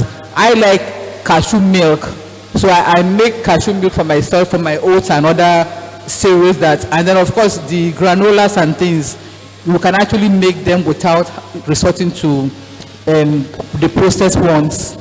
And of course, like Auntie said, organic is it. And here in Lagos, we have the organic market, so we can get organic things too. Thank you.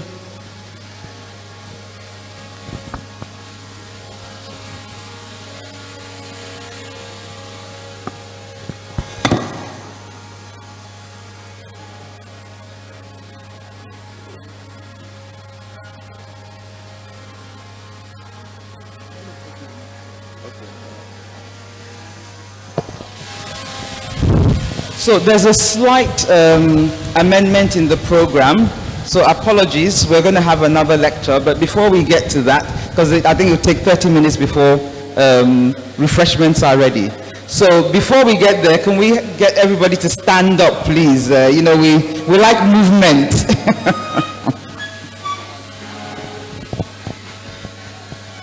This time around, I want you to just move your bodies. There's something called pandiculation.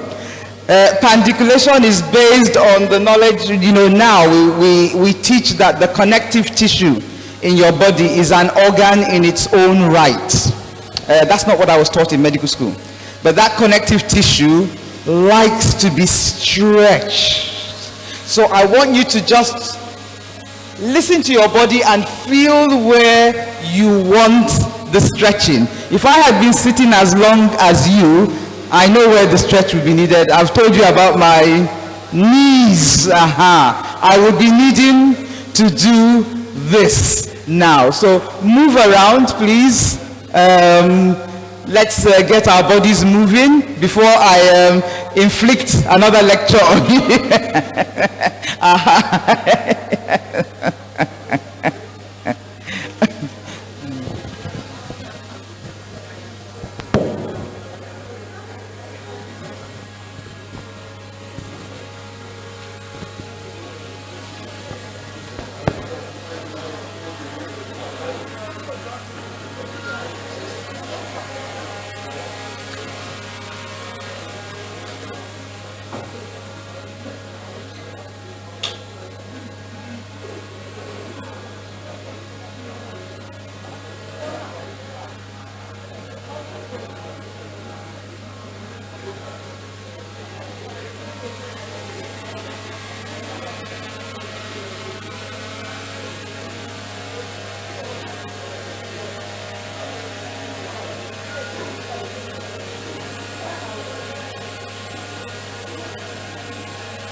When they come back from lunch, I don't want them to be in a rush. Apparently 2:10, they're going to make us go to lunch. Let me take my lecture so that when they come back, they dance and they listen to your lecture. During yours?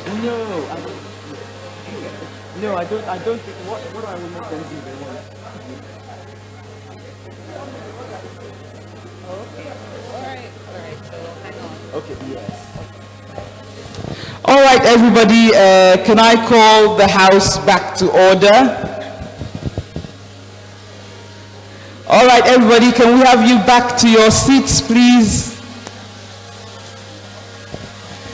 Thank you, thank you, thank you.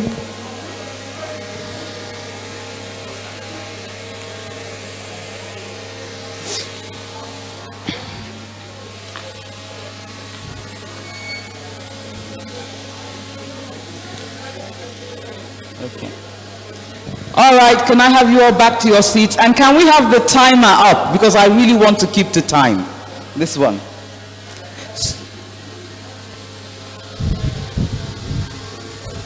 Sorry? Yeah. So, I'm going to do a whiz through the next lecture because this is really a call to action, and I really just want to raise some things. As I said, everybody in this room, hopefully, is aware by now that you are not here just for yourself. We need to generate movement, and you need to be part of the process of generating that movement in the same way that those who fought for our political independence started by speaking into even people who were quite happy with the status quo. They started to speak to us and present to us an aspiration of how and why we should now govern ourselves, and ultimately engendered movement that then resulted in what today we call political independence. Whether we're truly free or not is another conversation. That's a nuanced conversation. But at least, you know, we fly a flag, we rule ourselves, we make the rules, or so it seems. It's in the same way that I would like to invite everybody in this room to recognize that you also need to become part of that movement, to demonstrate to people how to take back agency of their health. And I think if we can win on this lane, then we might be in a good place where we can then start to demonstrate to people, actually, you know, this freedom we're talking about, it's not just in the health industry that we need it. We need it economically, because there's a huge imbalance in the way the economic structure of this world is. We need it in the cultural space. We need it in so many other spaces, but health is something that I think touches everybody. So I think if we can get the chemistry and the message right on this lane, we might be in a better place to help our fellow human beings, as they say, reimagine our reality. But for today, my call is we need to reimagine the reality of the health space or the wellness space. So that's a picture that you're all familiar with. Anthropologists tell us that that's where we started. And you can see, if you look at the fourth man, or the fourth is the one I refer to as hunter man. And then farmer man, and then something that machine man then came along. And then you have at the end there something, I'm the one who's tagged him super machine man. That's something that nature, I don't think that was in nature's blueprint at all. So how we've now arrived there, but we'll talk about that in a moment. But our bodies evolved, and you know, at the point where we recognize and call ourselves hunter man, that was us. So what is the relevance of this to today's topic? Hunter man lived in caves. He slept on the floor. He did not have storage. He moved about quite a lot. Hunter man did not eat breakfast, for the simple reason that when he woke up, there was nothing to eat. And so he expended energy in order to then find energy. And sometimes he needed to go for days looking for food during a time in which it was important that in the quest for food that he does not become food himself. So hunter man could swing from metabolizing glucose to metabolizing another source of fuel that we call ketones. That's how he could go for 2 days without eating food, and his mind would still be sharp. That's hunter man. As I said, I emphasize he did not eat breakfast. We will come back to that at some point. Now, exercise was natural to hunter man. It was, you know, everything he did involved a huge expenditure of energy. So exercise wasn't something special that he had to do. It was the fight to survive was his exercise. So he didn't need any special exercise. Now, sleep, electricity didn't exist. As a matter of fact, the discovery of fire occurred at a certain stage. So he had a circadian rhythm. He rose with the sun. He slept as the sun, you know, kind of it was dusk. So he obeyed the circadian rhythm, excuse me. Thank you very much. So that's hunter man. Now let's come to farmer man. Now by the time we evolved to become farmers, we moved out of caves, isn't it? We started to build houses, we started to live in settlements. That's how villages, towns, even countries started to evolve. Farmer man now started to do what? Plant certain things around his house that he could access as immediate food.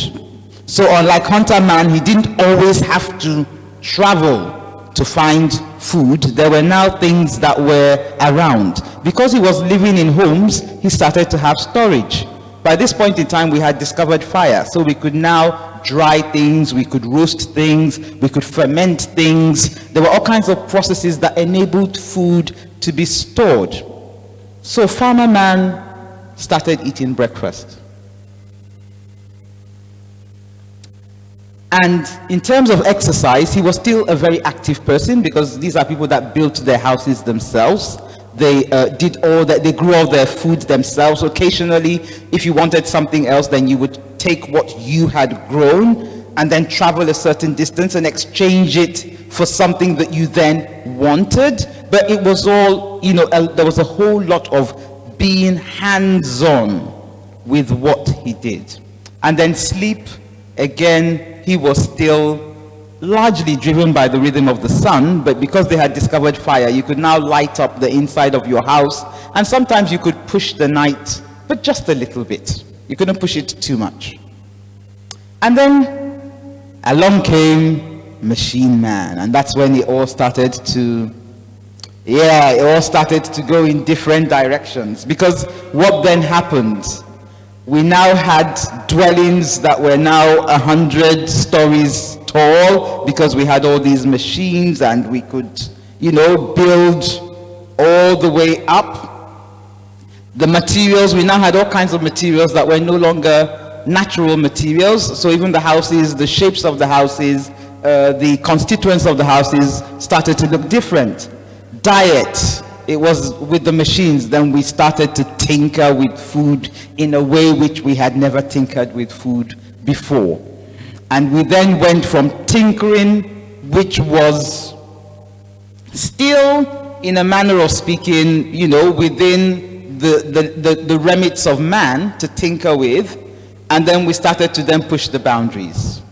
And that's all. And then exercise, of course, with machine man, initially, when the Industrial Revolution first kicked in, those people were still quite physical. The people who had to go down into the mines, and mine the gold and the coal, those were very, very physical jobs.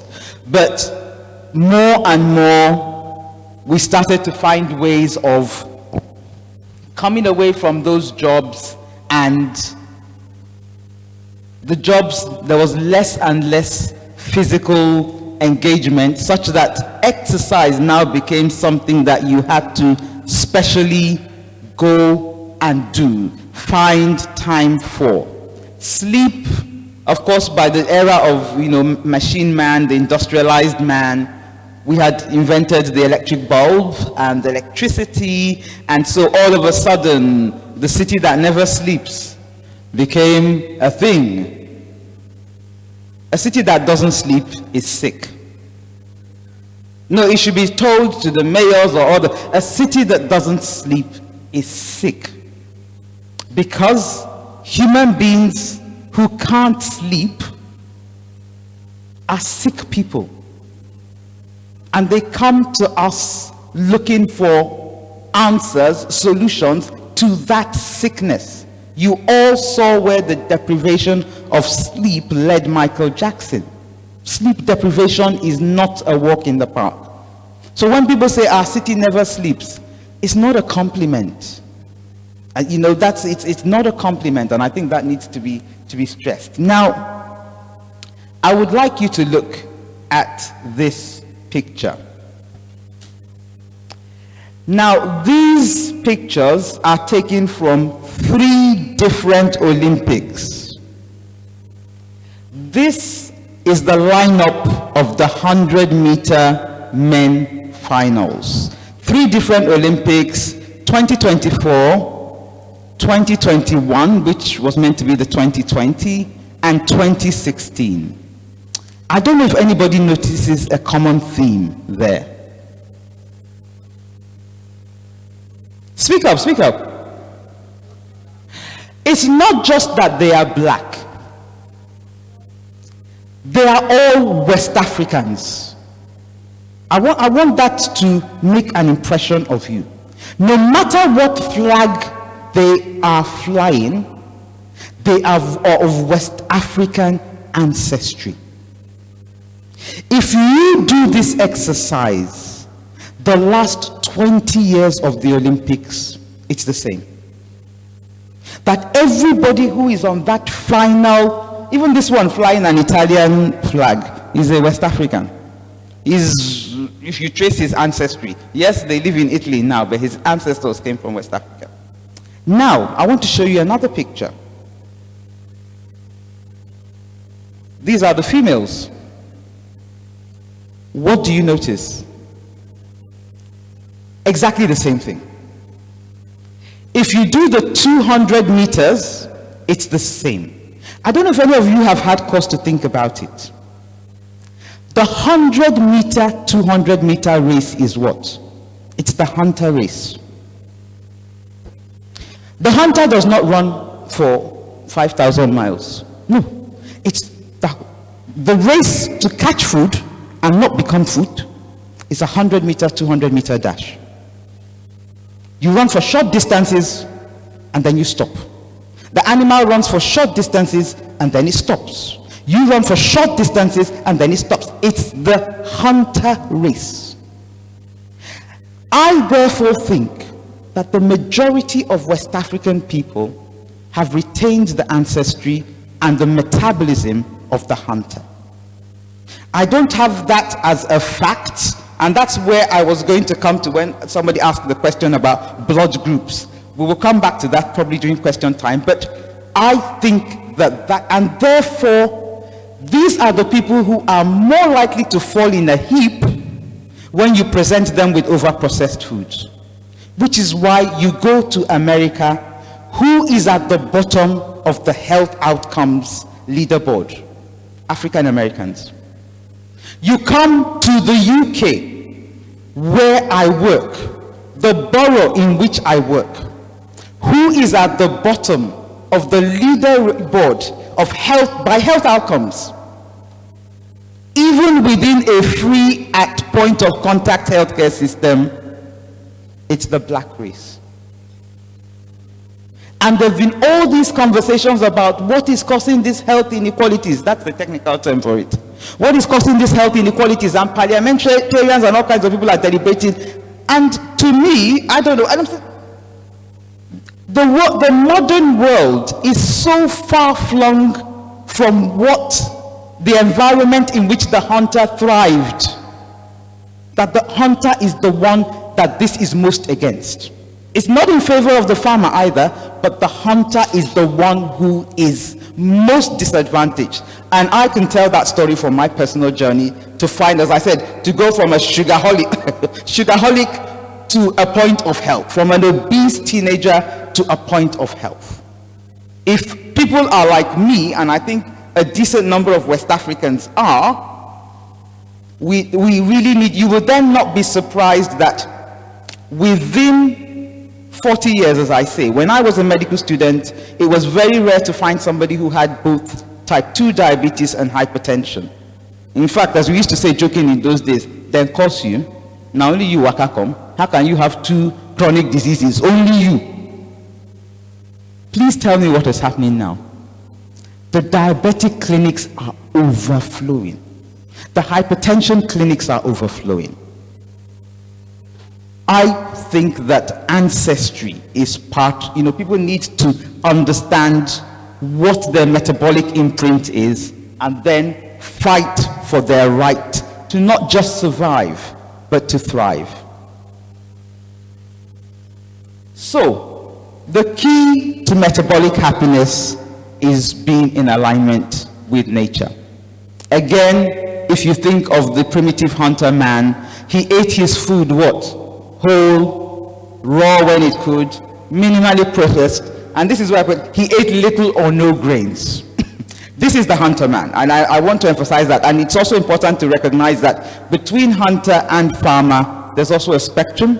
So you will have hybrids. You will have people who will have a bit of this and a bit of that. And it's important to recognize them, particularly with children, because one child may be a hunter and another child will be a farmer.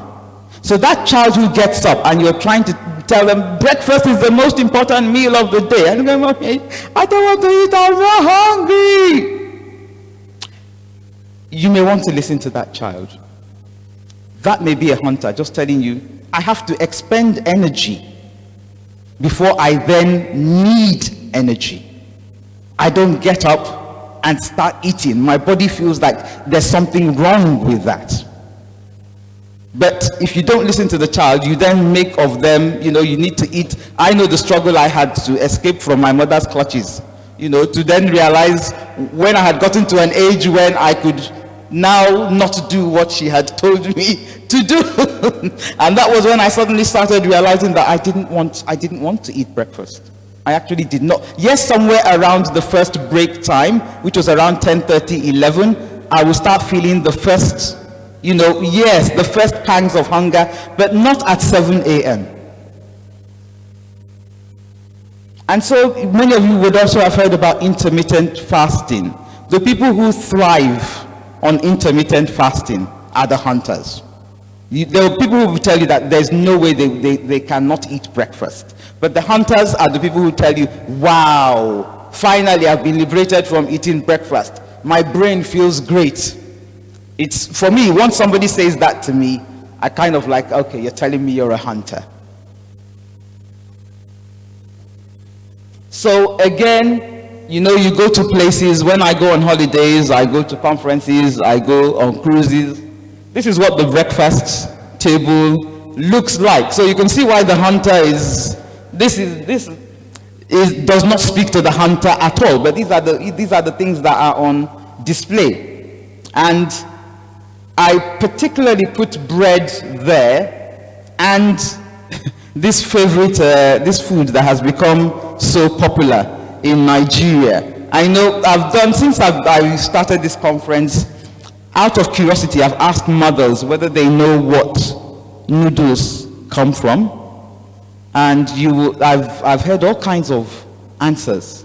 So it's fascinating that mothers don't even know what they're feeding their children. Can I just do that exercise in this room? What do noodles come from? Flour. What kind of flour? Okay, people say wheat, yeah, because people don't make that connection between noodles and wheat. It is wheat, and that's when you talk about the noodles that the people who own pasta make. When I went to Italy, I saw how those who own the food make it, because I was a guest of somebody and they woke up that morning to start kneading the wheat flour in order to make the noodles, the pasta with their hands. It's not this highly chemicalized. Most of the mothers cannot identify what all these chemicals that they've put in this thing are. And then the spice also contains sugar. I'm not sure whether they actually know that. So these are things that if we, kind of were in a place where government really was on top of its game, some of these things would have big question marks about them. The reason I put that loaf of bread there is I wanted to talk a bit more about wheat. Because also I've come across this thing where people are like, okay, they swallow, they now make it from wheat.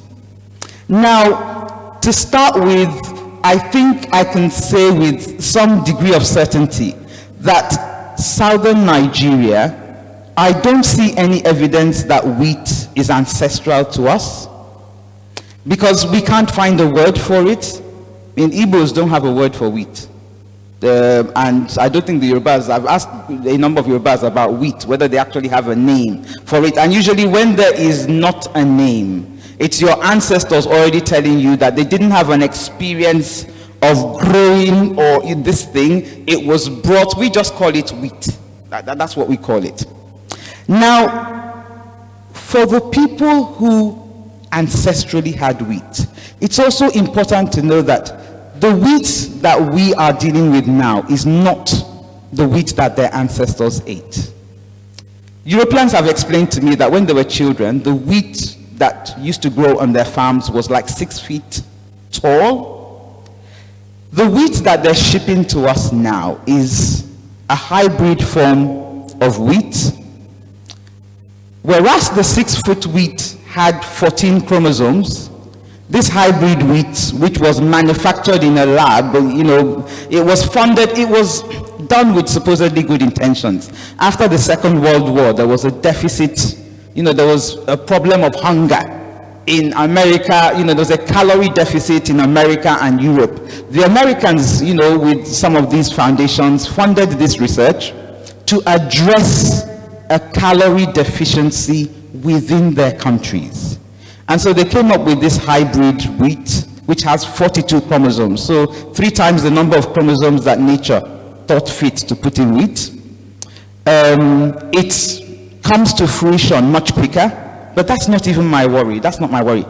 My worry with the modern hybrid wheat is that when you go back to the glycemic index that I talked about, it spikes your blood sugar more than sugar itself. Now, that's just the wheat flour.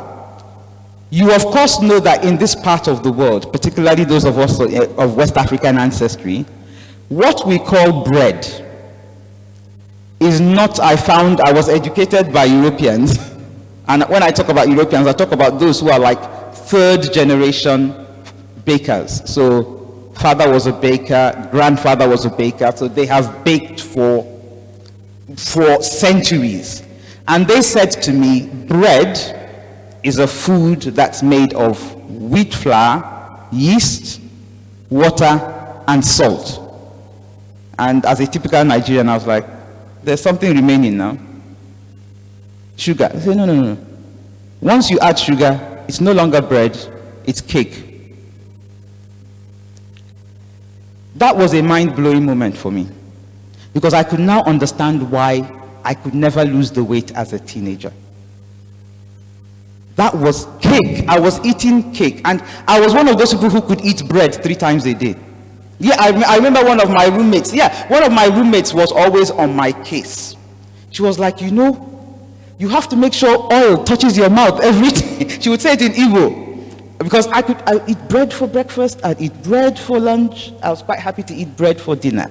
So unsurprisingly, I could never get the weight off. And the bread I was eating was not bread, it was cake. The worst kind of bread that you can present to somebody. And so again, I'm just coming back to why it seems like within such a short time, our health has collapsed. It didn't fall, it just collapsed in a heap. These are all the little bits and pieces of the puzzle. And it's important to draw attention to this so that when we start speaking to people, because they see it happening, but they can't explain what is going on or why it has happened so fast. So, this is just coming back to, again, you can see that I've kind of stuck with the hunter a bit, because as I said, I think a lot of my countrymen are hunters. I'm sure the science will come whereby we can prove this, but again, this is somebody, an outdoor personality who thrived on interaction with sunshine, wind, and rain, no chairs, no sofas, slept on the floor. I'm not saying we should not have beds. Please don't get me wrong. Don't get me wrong. I'm not saying we should not have fancy chairs and sofas in our houses.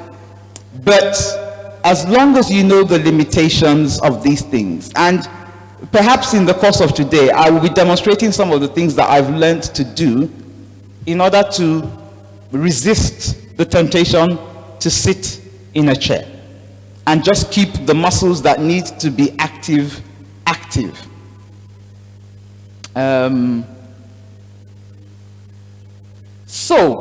I'm going to round up with this, and this is something again that I would like to use to demonstrate the degree of mindset that is needed.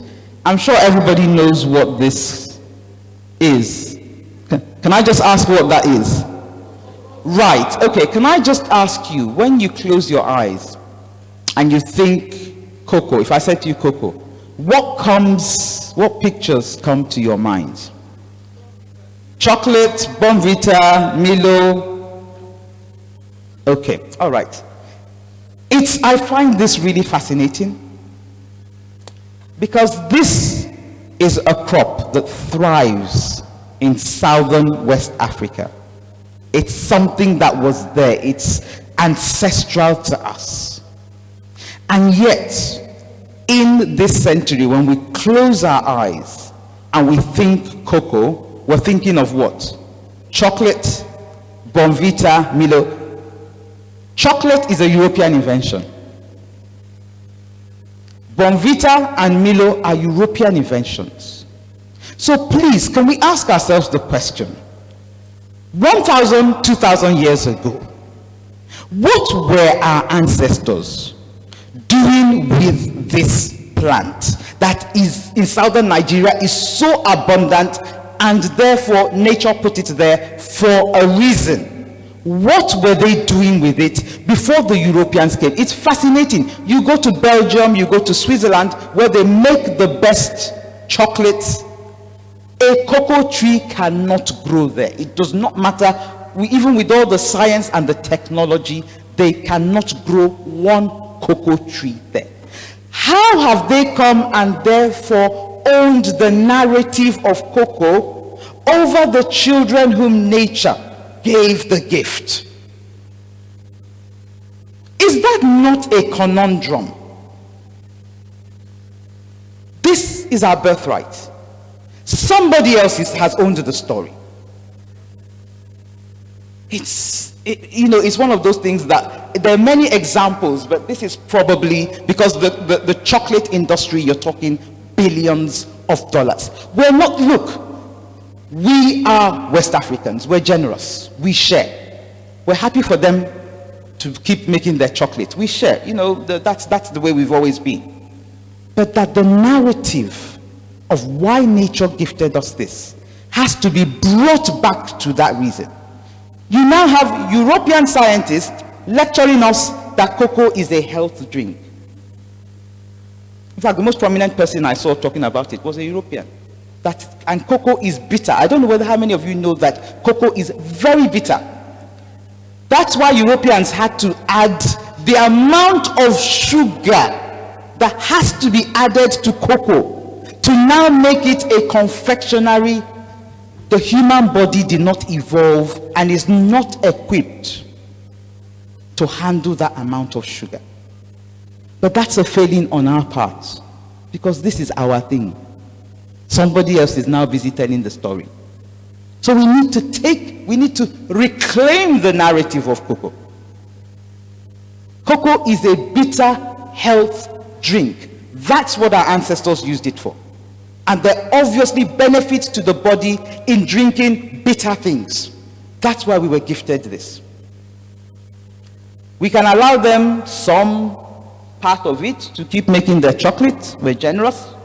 But we need to make sure that the next 2 generations, when we say to them cocoa, the first thing that comes to their mind should not be something that some foreigner invented. It should be the original prescription of why that was given to us. So I would obviously stop there and remember somebody who captured it in words so eloquent that I still don't think how many decades down the line that I can improve on. Emancipate yourselves from mental slavery. None but ourselves. Nobody's coming to save us. Banish the thought from your mind that particularly West Africa, nobody's coming to save us if we don't choose to save ourselves. I'd like to end there. Thank you very much.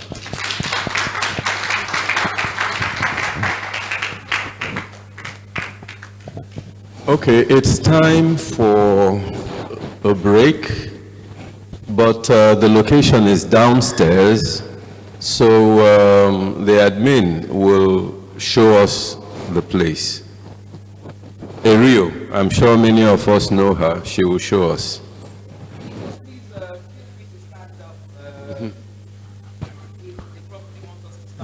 Yes, but very importantly, we are told to ensure that we are wearing our conference tags. That would be our ID.